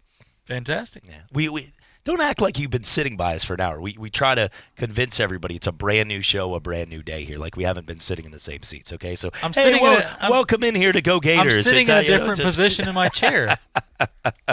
So, Florida Gator football, Coach. We talked about it a little before the break on that other show as we rotated. But Florida is a team right now that is taking the right steps. And frankly, after the season is all said and done, when we look at what LSU did to Georgia, to Alabama, the way that they got the number 1 seed, many would say Kyle Trask and that team walked in at one point. They had a third quarter lead against the LSU Tigers in Death Valley during game day in a primetime situation where teams don't win at night in LSU. And they, to me, they showed the signs that they're taking the steps to becoming that elite team that will be the next team recognized as one of those groups to make the college football playoff. They're not there yet, but I thought the improvements this year and the moves Trask to bring him in after the injury to Franks, just such a great victory for Florida fans this year to be where they are right now. Oh, there's no question about it. Listen, kudos go out to Mullen and that whole staff, and they've done an outstanding job. I'm very, very, very happy about how what they've done at Florida, and the best is yet to come with this staff, because I think you're exactly right. I think you summed it up well, and what I'm hearing about everything I've heard about and have seen with Trask, I really think the future looks bright, and I'm excited about the opportunity they have coming up in the Orange Bowl. I think this is a major plus for them. It'll be a big push and a motivational opportunity for them going into the off-season, spring training, and so on. Many, many, many pluses about this Orange Bowl that they have. So I think the future is very, very bright for the Florida Gators. Florida Gators finishing right there at number 9 and at overall 10-2 record, sitting there this season at home 6-0. Away games, they were right there, had a chance to take that next step, and were overall just a team that people understood had a good shot. Remember, they did play 2 neutral site games, so overall they finished right there in the mix, 1-1 in those games. But they were 6-0 at home, 3-1 away, and also 1-1 in neutral site games. A 3-game winning streak to finish the season, and a team that outscored their opponents 396 to 173. And they get a bowl game, Jeff, that's very serviceable when they get to play against Virginia, a team that really, let's just put it frankly, were a puppet to be in the ACC title game when they played against Clemson. Yeah, and Virginia is a good enough team that Florida will get respect for, which I think Florida is going to dominate them in all aspects of the game, because they're just better. But here again, we the bowl games, the questions with all these teams we see, and you want to talk about Vegas about it, people stay away from the bowl games and betting on them because you don't know if they're going to show up. Dan Mullen will have these guys ready to go, and I have full belief in it. He always does this every year, where you talk about Saban and those guys, people are like, well, I don't know if they're going to show up. The good coaches get their teams up for these games. Now, the FIU game or the UCF Marshall game, stay away from those. You have no idea what it's going to be like. But we've seen teams sleepwalk through these games, and Florida should dominate this game. And people are like, yeah, but if Florida doesn't play, well, don't worry about that. Their roster, top to bottom, is better. And when you look at it, like I said, the difference maker here is the coaching staff. And Dan Mullen is he's not satisfied with what his team has done. It's like you guys were talking about. He wants to take that next step. And with Trask, this is the perfect opportunity, because Trask came out of nowhere. Unless you were a diehard Gator guy, you knew he was on there, and maybe you didn't know how good he was. But this is awesome for this program. This is an opportunity, coach. Like you said, they're playing in Miami Gardens Stadium for recruiting and everything. There is so much that goes involved in this game that I just think that this is the perfect opportunity for them, and I think that they're a 13.5-point favorite. I would definitely take that one. Yeah, I think, as I said, I think it's an ideal situation. They've done a great job, and the future looks bright. So what a great day it is for a Gator. Yeah, I mean, think about this. Virginia hosted Florida State, and they went down to the wire in the final minutes. I mean, they're serviceable. And look what Florida just did to Florida State. I think Florida State and Virginia are on the same level. It just so happened somebody had to go in that place. So Virginia is whoever was second in the ACC, whoever got this bid for this game was going to be somebody that was going to get crushed by a real opponent. And Florida got that break.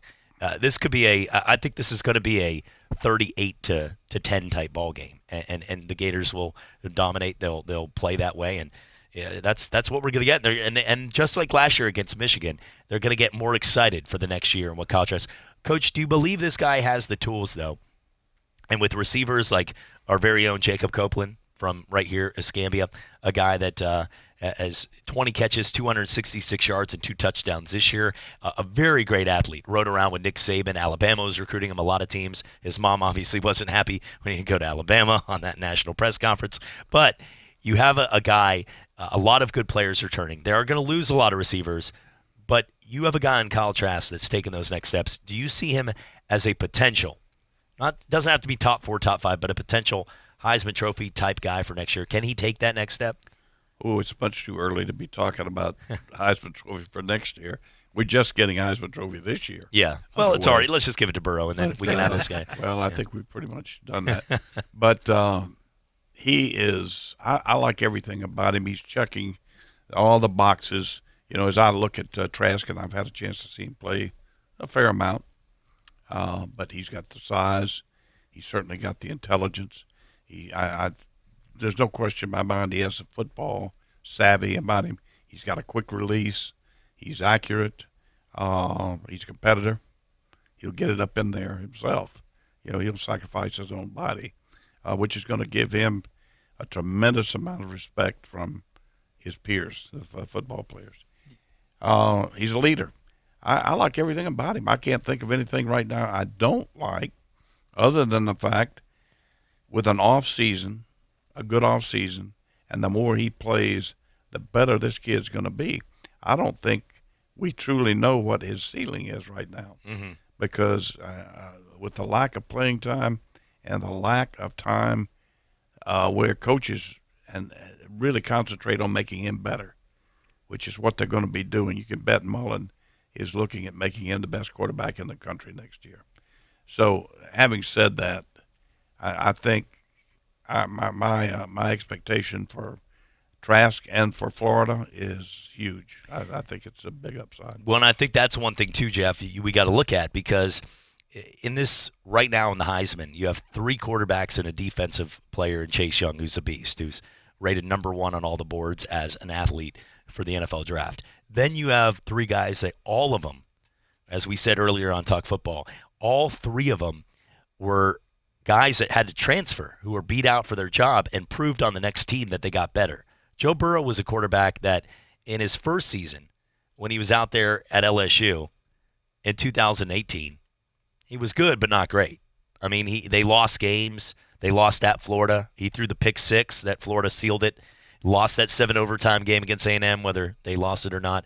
They finished, 8-4 in the regular season. He wasn't even in the realm of the Heisman. He started the season outside of the top 10 on the list, and he's been clear cut from top to bottom, the Heisman, in a new system. But he got better. He got better with Brady, but he also got better mindset in every way. Kyle Trask is the guy that I can see taking those steps. He's not here today. He's not a Heisman guy today, but he could be that guy, as Coach said, to take that next step, and he's only shown signs of improvement every game that he's been in this year. I mean, his last couple of games, 40-17 against Florida State, flawless, 30 of 40, 343 yards, 3 touchdowns, no picks, no sacks. Missouri, 23 of 30, 282 yards, 2 touchdowns, no picks. Every game he was consistent, and he got better, and that's one of the things that I can see him taking that next step as well. Yeah, I think a big thing with that is the way he entered the game in Kentucky, that 4th down play. That's exactly who he is. I mean, people, when he made that throw, like, oh my God, what's he doing or whatever. But listen, if you're an outside of a Florida fan, if you're a Florida fan, you believe in Kyle Trask, and you absolutely should. But if you're just a general college football fan, keep your eye on this guy, because we've seen Dan Mullen do this over and over and over again. He's the quarterback whisperer, and rightfully so. And he has got, look, Trask has all the intangibles to be not just good, but great. And it goes back to, you take a quarterback like that who has the intangibles, well, that doesn't do it for you. You've got to have the coaching. That's where the coaching comes in.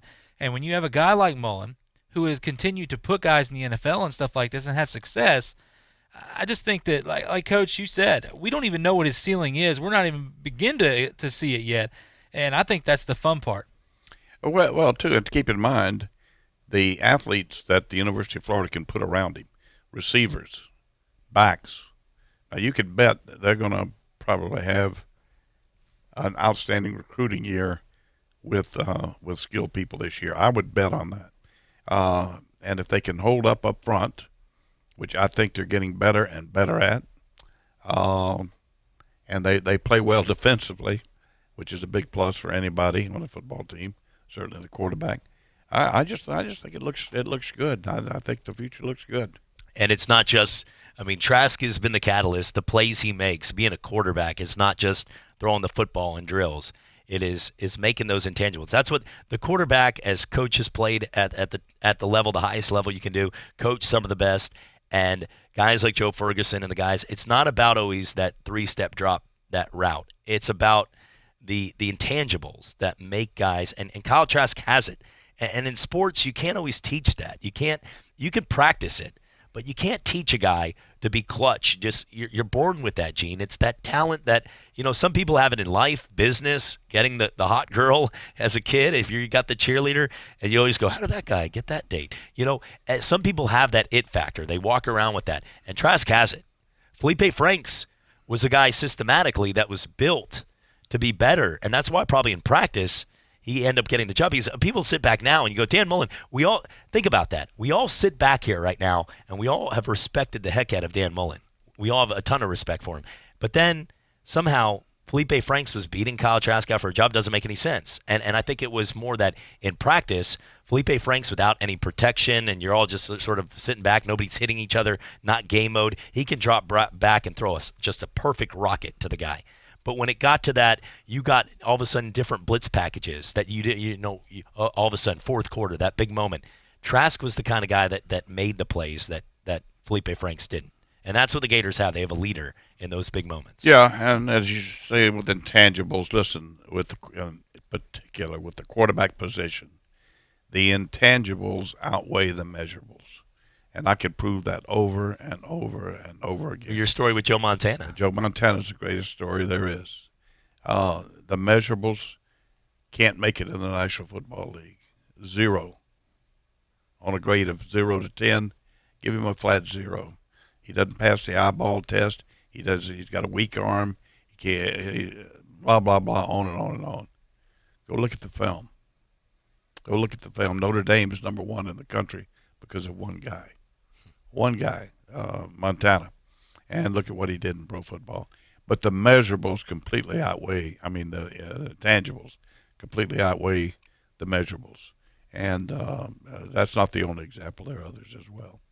Well, Coach, always appreciate your time here and sitting in on Go Gators. I know you're proud of the Gators, and we'll look forward to talking to you tomorrow on Talk Football with Coach K. I look forward to it. All right. For Coach K. Stevenson, we're coming back for more here with Jeff Price on Go Gators. We'll hear from Dan Mullen about their upcoming bowl game as they'll get set to take on the Virginia Cavaliers down in Miami for the Orange Bowl. Coming back for more right here on Go Gators, brought to you by the Holman Law Firm.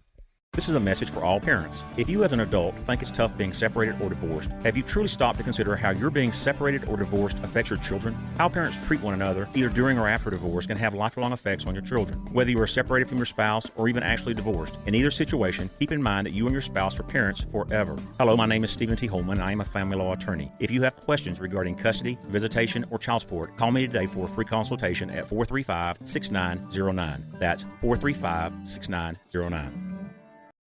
No matter what team or sport you love, connect with it all on SiriusXM. Hear ESPNU and more in your car, on your phone, and at home when you subscribe now with packages starting at $5 per month plus fees. Get closer to every major league with play-by-play, expert analysis, and even fantasy sports coverage. Plus, ad-free music, comedy, entertainment, news, and more. Connect with what matters on SiriusXM. Visit SiriusXM.com/listenESPN to learn more and subscribe. Channel lineup varies by package. This year, don't just say Happy Holidays. Get a gift that says, I love every moment that led us here. With the incredible selection of Le'Veon jewelry at Jared and more exclusive designs than any other store in the world, it's a perfect place to find a gift that says it all. Shop the Le'Veon Fall in Love event from December 3rd to 12th for exclusive offers, including $100 off any Le'Veon purchase, only at Jared. Get a promo code or find a store near you at jared.com. Exclusions apply. See store or jared.com/Le'Veon for complete details. Sports Call with Davis and Justin. Every single game, I have been wrong. I have been dead wrong.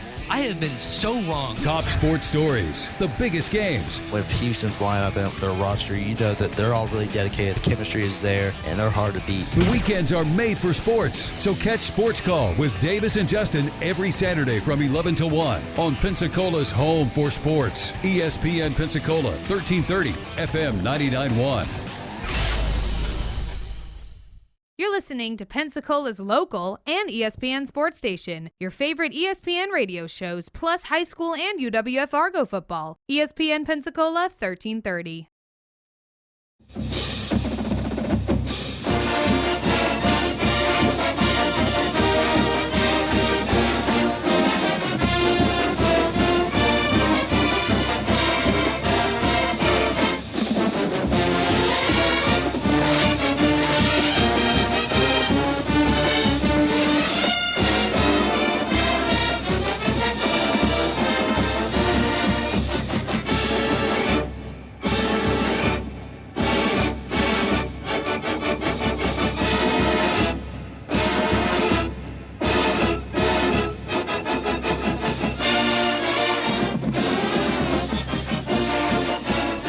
And welcome back. It is Go Gators, right here, brought to you by the Holman Law Firm.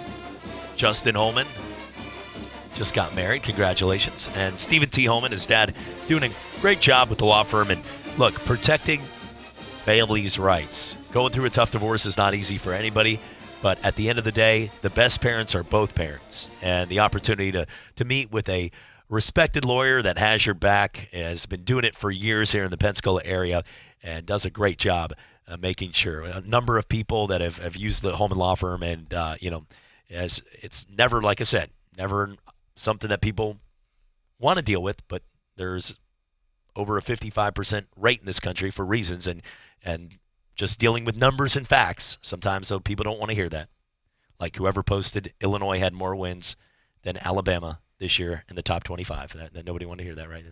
Jeff, I can't believe you posted that. But when it happens that way, sometimes the facts are there. And for Stephen T. Holman, he's the kind of guy that can deal with any family divorce and take care of both sides, equal opportunities for both parents.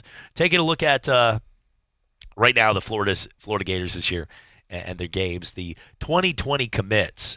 Jeff, once again, as we've seen Jacob Copeland, guys from Escambia, top-tier recruits, they've been continuing to get the big names. And I know this year, again, they have a top 10 class. Yeah, they're nationally right now number 9, and SEC they're number 6. That just tells you about the SEC. Yeah, well, it's loaded. Also goes to tell you some of the teams that aren't finishing really in the top 15, top 25, that finish in the top 10 in recruiting, what their coach is all about. Yeah, and one of their big recruits, Gervon Dexter, out of Lake Wales, Florida, he's a 4-star. I mean, he's a big defensive tackle, 6'6", 286, real athletic guy. And the cool thing is he's been committed since 2018. Derek Wingo, we talk about teams playing in the state championship this year for in the state of Florida. Of course, our Escambia Gators, speaking of Jacob Copeland, are playing Miami Central. But St. Thomas Aquinas is playing in there as well. And Derek Wingo, if you maybe you want to peek at that game a little bit, outside linebacker, he's a 4-star, 6'2", 210. You can go down the list, and we see the list here, and tons of 4-star guys.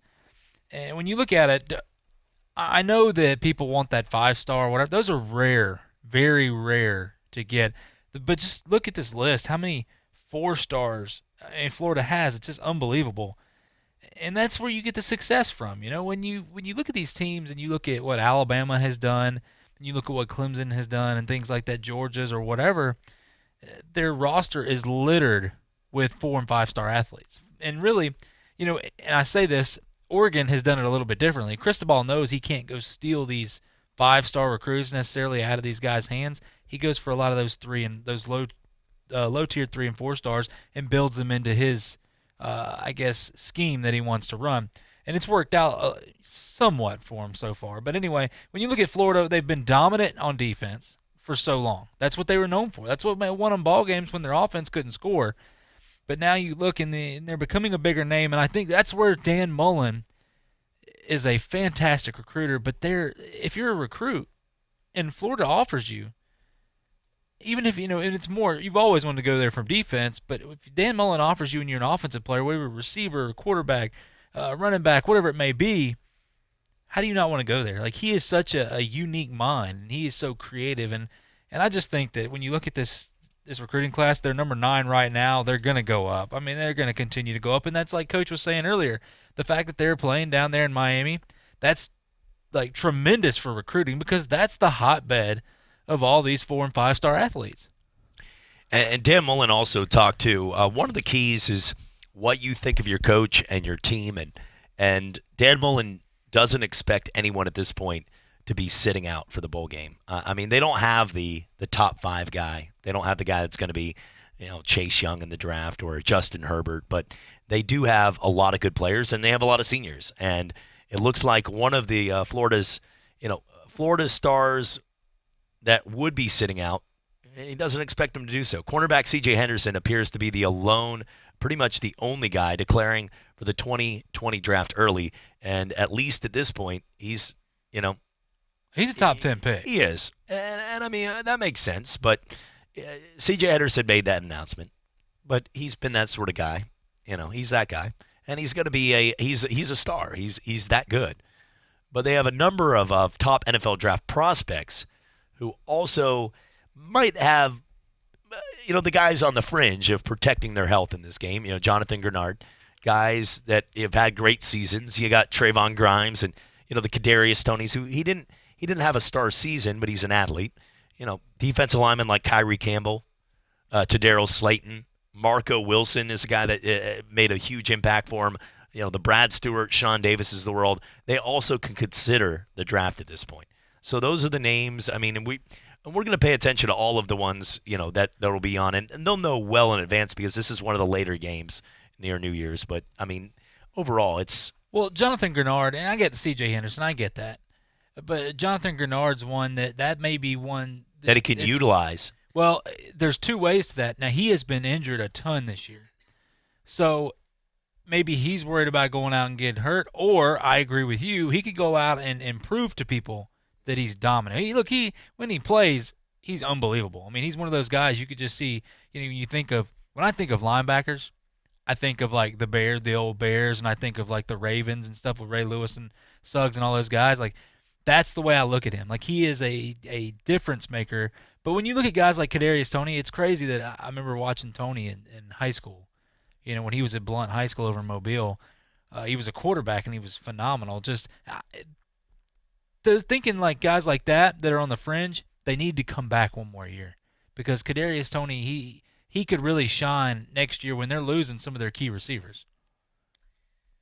Florida's also a school right now that a lot of people, they spend money too. I mean, that's the thing is, look, Florida State, it's a great facilities, great recruiting, but people know if you've been to both campuses in Gainesville and Tallahassee, that Florida just spends a little bit more on athletics because across the board right now, the money that comes in has just been there. And Florida, they're not going to spend $85 million on a new standalone football facility to have people coming in there and not be impressed. They released actually yesterday a video, and we'll try to get that link. We'll go ahead and put that video up there on Facebook for you so you guys could check it out on our ESPN Pensacola page. But it's a walkthrough video of the planned facilities and what is expected to be completed around the winter of 2021. And it's amazing. I mean, I'm looking at this right now. A resort-type football training facility. So you got a coach with a lot of energy. You got a team that's, if you took a look at the beginning of the season, coming into the season, the two teams that were on the highest pick-me-ups, I guess you could say, the legal kind, but right at the end of the season, we'll make that clear, family show here. But the ones that were going up here with Florida and Texas at the end of the year, Texas winning that game against Georgia, and they were looked at as a top 10 team. Florida beating Michigan, looked at as a top 10 team. Well, Texas finished 7-5. Florida went 10-2 and gets a New Year's Eve bowl game that they should win convincingly against Virginia. They're moving on the way up. They got the quarterback they want for next year. They're also getting all the, the Gator grill outs, the Fortnite video game things all the kids relate to, the cool uniforms that they're pulling out, the swag, the excitement. Dan Mullen running up in the crowd after the victory and just getting excited and pumped. And now they're going to get this brand new facility, state-of-the-art facility right there. That is amazing. $85 million, calling it the James W. the Bill Heavener Football Training Center. And one that it's got a Cabana-style pool, an outdoor basketball court, a recording studio, a barber shop, lavish dining facilities, a weight room. Somebody's like, can I just live here? Can I have a, win a vacation here? You got all of this. This is, they've got their own cryotherapy chamber rooms, indoor pools. I mean, it's going to be like, if you walk through there, and a lot of these schools have them now, LSU and Texas A&M, it becomes a resort. So anybody that pulls a Shabazz Napier like we don't eat, blah to that. Just stop. That's a load of crap. Like, these athletes are treated like royalty at the big schools, the Power 5 schools, the ones with the money. And Florida's already got pretty good resources. But the $85 million facility is going to blow people out of the water. And this is, that's just as a little added piece because let's just say that kids today, more than ever, want to be pampered a little bit. That's all I'm going to say on that. That's safe to say. That's safe to say. Kids want to be treated and not be yelled at. Yeah. And then there's some clown kids that want World War II taken out of the history books because it hurts his feelings reading it. And that kid will put in a real Gator facility, but not the Florida Gator football team. There's a place called Swampland, and those things haven't eaten for weeks. Those things are about 23 foot tall. Love to throw that kid in there. Use him as chum for the next show. Coming back for more, it's Go Gators right here. Yes, I did say that. I want to throw a kid to get eaten by Gators right there. If you want to take World War II, not respect our troops. Oh, I agree with you on that statement. I'm happy to see that kid get eaten by a Gator. We're coming back for more right here. Go Gators, everybody, on ESPN Pensacola, 1330, 99.1 FM. Calling all Gator fans. Time to get down and dirty in the swamp.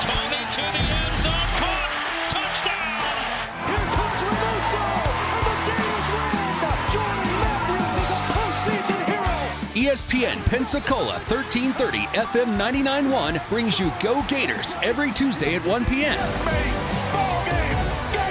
Go Gators on ESPN Pensacola 1330 FM 99.1. Brought to you by the Holman Law Firm. When weather hits, the right wiper blades make all the difference. That's when the Michelin Man is on your side, helping you see better and drive safer with new Michelin Premium Wiper Blades. Designed with exclusive SmartFlex technology or frameless beam design, Michelin blades flex to the curve of your windshield, giving you unparalleled, streak-free, long-lasting, all-season performance. So when the going gets tough, be ready with Michelin Premium Wiper Blades. It's a difference you can see. Available at Walmart, Pep Boys, Amazon, and other fine retailers. It's happening. Wherever plays are being made, tickets are being sold, and fans are lining up. ADP is designing a better way to work. With industry-leading HR, talent, time, benefits, and payroll, more companies rely on ADP than any other HR partner to help step up their game. From small business to global enterprise. See how ADP can help you and your people achieve what you're working for at design.adp.com. ADP, always designing for people. You're listening to Pensacola's local and ESPN sports station, your favorite ESPN radio shows, plus high school and UWF Argo football. ESPN Pensacola 1330.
And welcome back. It is Go Gators right here on ESPN Pensacola, brought to you by the Holman Law Firm. Chad Brillante, or what used to be the voice of Chad. Getting through. We're making it through, just like bowl season. Football season's one of those kind of things where I always tell my wife and kids and all that, like, you will see me again once football season. It's like I love the weekends. Go home and get some rest. Like, well, you do understand that it's football, so we are doing about 50 things. This week we will be carrying the UWF game as they get set to go. Lenore-Ryan, we're excited about that, right? After beating Lenore-Ryan, they're taking on Ferris State now, and what a great season once again. The incredible ride that they've been on, and having that opportunity. Then Sunday we'll be at the NFL tailgate party right there at World of Beer once again for big games. Philly and Dallas fans, one fan base, will be leaving once again very angry and very hostile. Well, those Philly fans down there, they're something. I mean, they're incredible. I mean, you could definitely spot them, and then, like you said yesterday, they have their own chant. That's right. Yeah. Boy, some of them you can't repeat to Mama, but you know, don't mess with them. Yeah. Let them do their thing. They booed Santa Claus at one point, but you know, the Gators have done so much, and Dan Mullen getting set to go here for the Orange Bowl. But Jeff, I know during the break, on a more important note, we needed to break down Dan Mullen's wife kissing the players. Can you talk a little bit about the moment? Okay, nope, you're not going to touch that one again. Not touching that one. Players might want to touch that one, but Just kidding with everybody. But that is definitely a tradition that is unlike Two Bits. I guess it's a. It's like 2 Bits. You put those two in the same conversation. That's a new Florida tradition right there. Kissing Dan Mullen's wife right there. This is a real. By the way, if you have not seen this is at the. I mean, just to let people know what we're talking about here. To break this down in a more. This is what the people want to hear. This is why if you're not intrigued by why is Dan Mullen's wife kissing every player, but after every game she walks over and to the players and kisses them on the lips and like sort of gives them a family tradition type thing. I don't know how to really say it. If you haven't seen this by now, Gator fans already have seen this, but it's look, Dan's a guy of passion. But we didn't know maybe a life of swinging, too. I don't know. We don't know their family tradition. Maybe not. But I'm just saying, like, who knows? And that's not my job to judge. But they definitely will. But, look, is this appropriate? If you saw your look. Nope. It's not appropriate. You know what I'm saying? Like, look, I don't mind the hug and I don't mind, whatever. But the kissing thing, that's, I don't know. Like, look.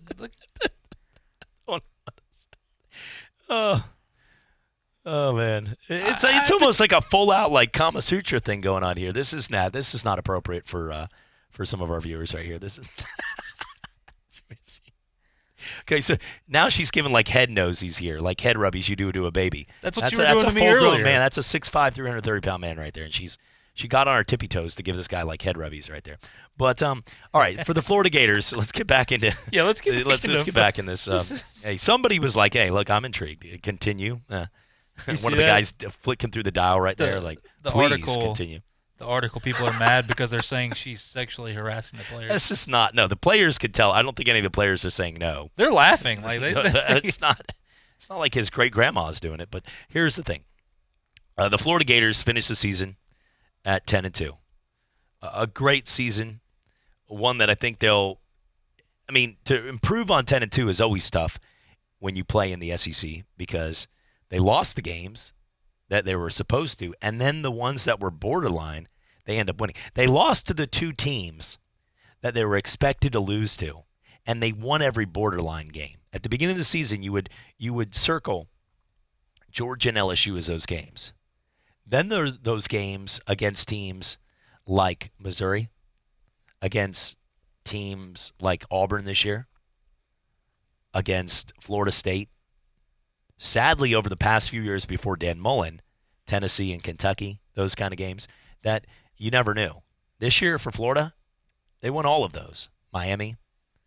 And I think that says a lot to where they came from, especially the people that mocked this team pretty much at the beginning of the season from what we saw with Felipe Franks and the output against Miami at the beginning of the year. Yeah, I just think that, one of the things we forget about is the way they played LSU.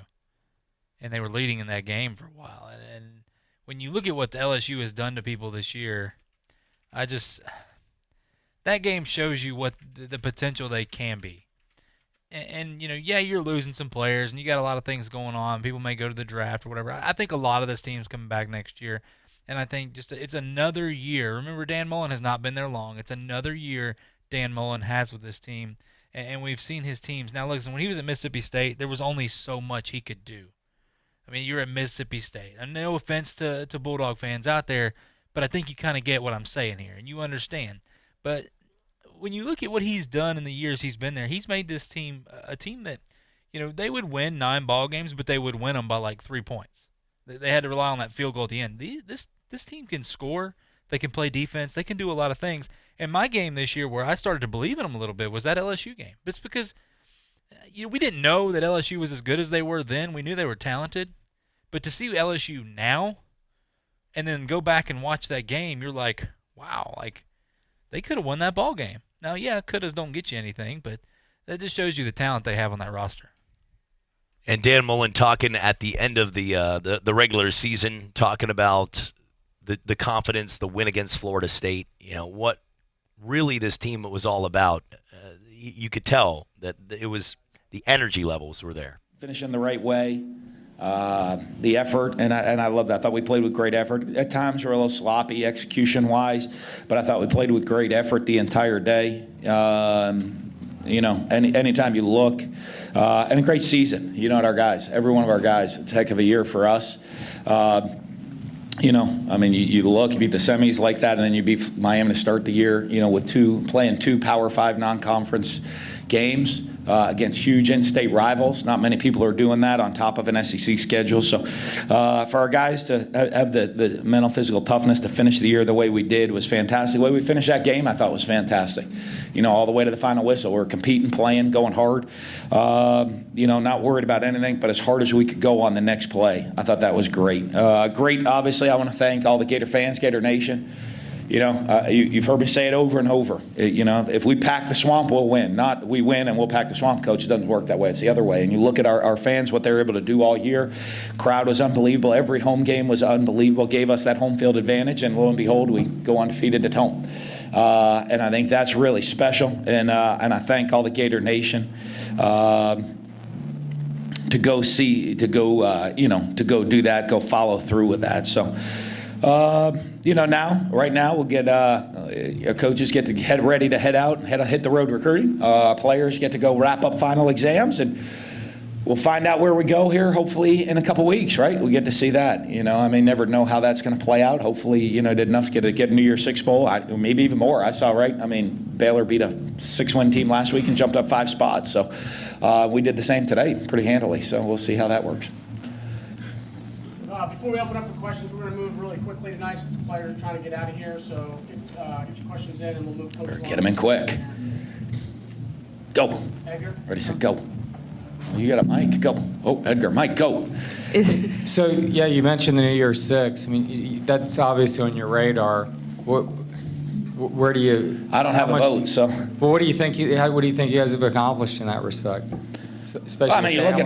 We're 10-2. We played a tough non-conference schedule. Playing. Going out. It's going to determine a lot. You look and you say, okay, hey, we went out to aggressively schedule 2 Power 5 teams non-conference. There's a lot of teams not doing that. Unfortunately, we lost 2 games, right, by a total of 21 points to the 2 teams that are right now in the top 4 in the country. So I don't know. Again, I don't know the discussions that happen in the room and all that stuff, but resume-wise, I think we have a pretty solid resume to be a top 10 team. The 2019 class, when you see so many of those guys, the scholarship guys that stuck around, kind of helped with this turnaround, what does that kind of message send for the program? I think it's special. It's really special to me. I know when you come in and you say, hey, this is, we didn't recruit you, but this is how we're going to run the program. And, this is what we believe in. This is how the program's going to be run in the future. And those guys believed and bought in, and I thanked all of them. Every single one of them, I thanked them. I said, thanks for believing in me. They played hard for the Gators, but they came here to be Gators. But then they also believed in me and bought into what me and the coaching staff and what we're trying to build here and what we're trying to do and how we run our program. So I'm very thankful for them to believe in me. And it's a great honor for guys to do that. Dan, what's it mean to be 3-0 against your state rivals since you got here? How does that help the program? How does that help the brand? How does that help recruiting? Well, obviously winning always helps the brand. Recruiting, I don't know. I've never known that those are huge deals. You know what I mean? I think, but the fact that we're winning games, that we have the opportunity to compete for SEC and national championships, get to play in the SEC is a huge recruiting boost. I think being one of the top 10 public universities in America, right? The only SEC team that is, I think the only school in the state of Florida that is. So to have that academic, all of that helps in recruiting more than just winning those individual games. But I know it's great. It's great for the Gators. It's great for us because, anytime you win in-state rivals, those are your neighbors. That's who people are getting up to go to church with tomorrow, right? Be a lot of orange and blue in church tomorrow. That's when you go to, New Year's Eve parties coming up and Christmas parties and holiday parties and all this. People get to wear their orange and blue and have a lot of pride because, those are bragging rights for your neighbors. You're out, Edgar's out at the club and, we'll be hitting some golf balls, that's anytime you do that. I know that we have several rivals here, but when you win the in-state ones, I think it's it gives everybody bragging rights for a year, and it's a lot of fun. Also, real quick, there was a sneak peek of the new football complex on the Jumbotron tonight. What is that going to mean? Well, that's going to be huge for us. There's so much to it. I know, I could sit here and talk about it for 45 minutes to you of the importance of it and every asset of how it's going to, every way it's going to affect our program in every aspect. And there's a lot of them. Number one, to me, the ultimate one is development of players, and that's going to be a huge help for us to develop the players. And I think people get oohed and awed by some of the pretty parts of it all, but the actual player development aspect of it is going to be so huge for us in the future. Before we move on, we have David Reese over the corner. He's only going to stay for a couple minutes, guys. If you need him, I'd grab him now. Cassidy. Is that about as perfect of a senior night as you can ask for? Oh, I'm pretty critical, so there are a lot of little things we could have done better. But for our seniors, I think it went really well. Got touches, I think we, and we made a concerted effort. I mean, I know it's always a big deal. Like I really love what our 4 senior wideouts have done this year, and that's why I've made a concerted effort. They all played on the first play of the game. So they could go get that start because they officially start, right, because they played the first play of the game. And just the unselfishness of a lot of guys on our team. But I was pleased. A lot of those guys had big nights. But not as perfect, right? Tommy had didn't get a rushing first down. So probably there's some things that could have gone better. Pitiful. Freddie Swain, what happened to Freddie Swain? Yeah, Freddie tweaked his knee. And it was one of those of, hey, he could push through. He could have gone in the second half. But we got a bowl game coming up. The trainers are like, it was one of those he could make it worse if he went. So, we shut him down, but we fully expect him to be able to go in the bowl game. That's why we shut him down at halftime. Dan, obviously you go from 9 regular season wins to 10, but what ways do you think this team, I guess, helped move this program forward? Well, I think you look at this year. You look at last year's, I think we had a really good year last year, winning 9 regular season games. But I don't think we run it in the same fashion we did this year. And, I think you look at how this team won, how we won big games, had a tough schedule to go play, some tough road games we had to go play and how we competed. I thought that they took a huge step forward. Nick, over to the right. Coach, where was the culture when you got here, and then how hard is it to change the culture, and where are you, I guess, in that process now? Well, the culture, I don't know. I don't judge it. I just knew what we were going to build, what we were going to establish. I told everybody that. I never, everybody's like, boy, how have people improved? I never judged. I tried not to watch any film. I tried not to even to look at a lot of records and issues of guys, maybe they had discipline issues or academic issues, or maybe guys were great. I wiped all that when I had my first meeting.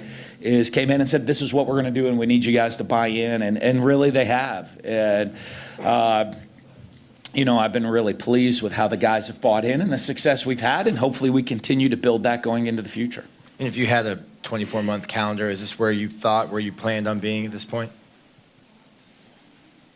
Sure. I don't know. The hard part about that, obviously, I'd love to have been 29-0 for me personally. But when you look at that, I'm very pleased with where we are. Right. I think I got here. We had a team that kind of bought in. We had a successful year last year.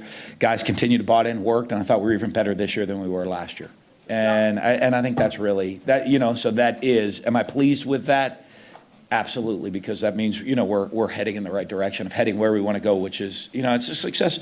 You come into the season, everyone like, hey, what record would make a successful season? The ultimate thing that would make a successful season is, do we continue to improve? Do we continue to play hard from the first game to the last, right? And are we a better team at the end of the year than the beginning of the year? And this team had to deal with so much adversity, so many injuries, so many other things. And I think we were a better team at the end of the year, so it was a very successful year. To this point, we got one more game. Final questions for Coach. We have Josh Hammond over down to the right, over here to the left, and then we'll wrap it up with Edgar up front. Now, Coach, with the legacy that this senior class has had, and how fitting is it in this? They snapped a streak against FSU here at home. How fitting is it that a lot of the seniors made an impact tonight after they made such a lasting impact on this program? Well, I think it's huge. I guess we snapped a streak against them last year there, and then we snapped a streak against them this year here. So I think that's pretty special for these guys. To sit here and, win We've won 20 games the last 2 years. I think that's that shows a lot for what these guys are. You know, I mean, they came in the year before and, you know, won 4 and you know, that's not why they came here. And these guys bought into what we were doing. They came in here to go live up to that Gator standard, to play in great bowl games and compete for championships. And you know, they've set the foundation for us to continue to do that into the future. We'll wrap it up with Edgar up front. Just the defensive effort. I mean, Grenard had 3 more sacks. And I thought huge. I loved how we finished. You know what I mean? I think we got a little sloppy. You know, the opening drive, they came out and ran like trick play, trick play, trick play, trick play, trick play.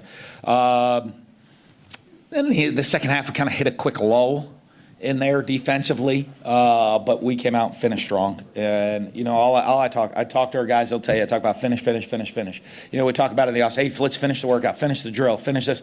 Let's come in here, not just finish every play, let's finish the season the right way. And we did that all the way to the final play of the game. Freddie Swain, has anyone on this team, I know you don't like single guys out, but come farther than that guy? Well, I think, you know, he's done a great job, great leader for us, you know, energy. And I think, you know, those guys have really set an example of what it is to be unselfish football players. I don't know what the stats show. I mean, I don't have them all in front of me, but if you look at if I did it by position, if you guys know who plays what positions, you know, and you combine those numbers, we've had to, you know, those are some big numbers that are put up. But you know what? We have an unselfish group, and it's really a lot of them are split in half. You know, and you look at the unselfishness of those guys and what they've been able to do. It sets a great example for guys in the future. You know, I mean, if you're a young player and you look at those guys, those are guys that you want to look up to. Those are guys that are all going to have the opportunity to play football at the next level because they understand that stats are less important than how hard you play and your performance on the field. What am I doing every snap on the field? Am I playing at that extremely high level? And when I do that, I'm going to have the opportunity to have a great future playing this game. You know, and so they're a great example for young guys.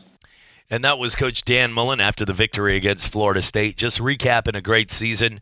And overall, the expectations, that was before it was announced they would play Virginia in the Orange Bowl, and pretty excited.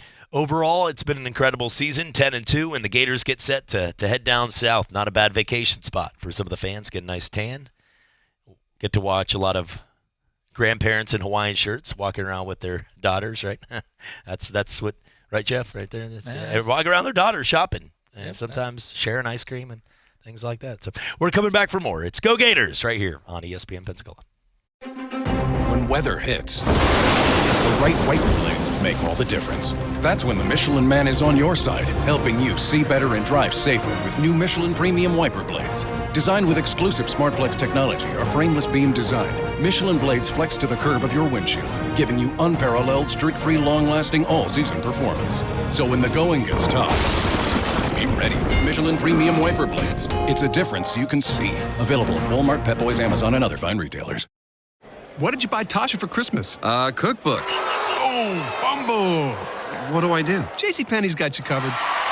Your JCPenney associate will help you find something that sparkles as much as she does. Get up to 80% off fine jewelry red bow deals. Or JCPenney Rewards members get your choice of a diamond pendant, studs, or ring for $25 each. JCPenney. Offers valid 12/12/12/14. $25 diamond jewelry excluded from coupons and rewards. Other exclusions apply. See store or jcp.com for coupons and details.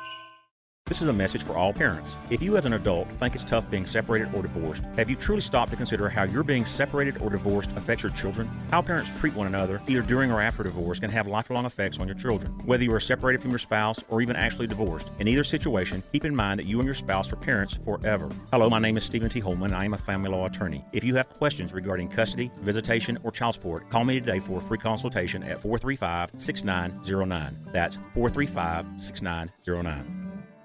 Talk football every day with Pensacola's own Coach K. Credit a great performance by Garoppolo. And I love the way he throws the football. He's got all the things going for him. Every weekday, noon till 1 on ESPN Pensacola, 1330 FM 99.1. This is Jeff Price with ESPN Pensacola. On behalf of all of us here at ESPN Pensacola, we want to wish the Escambia Gators football team good luck in your state championship game against Miami Central. Go Gators! You're listening to Pensacola's local and ESPN sports station, your favorite ESPN radio shows, plus high school and UWF Argo football. ESPN Pensacola 1330.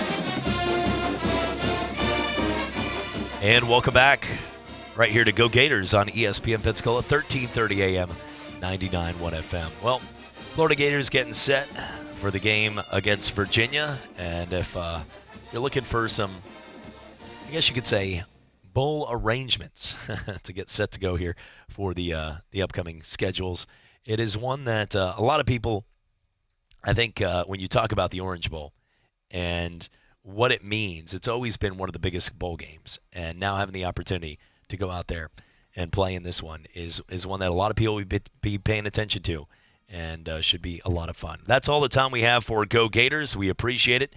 And, Jeff, hope you have a great rest of your day. I'll see you back here for the Sports Drive in a few hours. I might go grab some lunch and some cough medicine.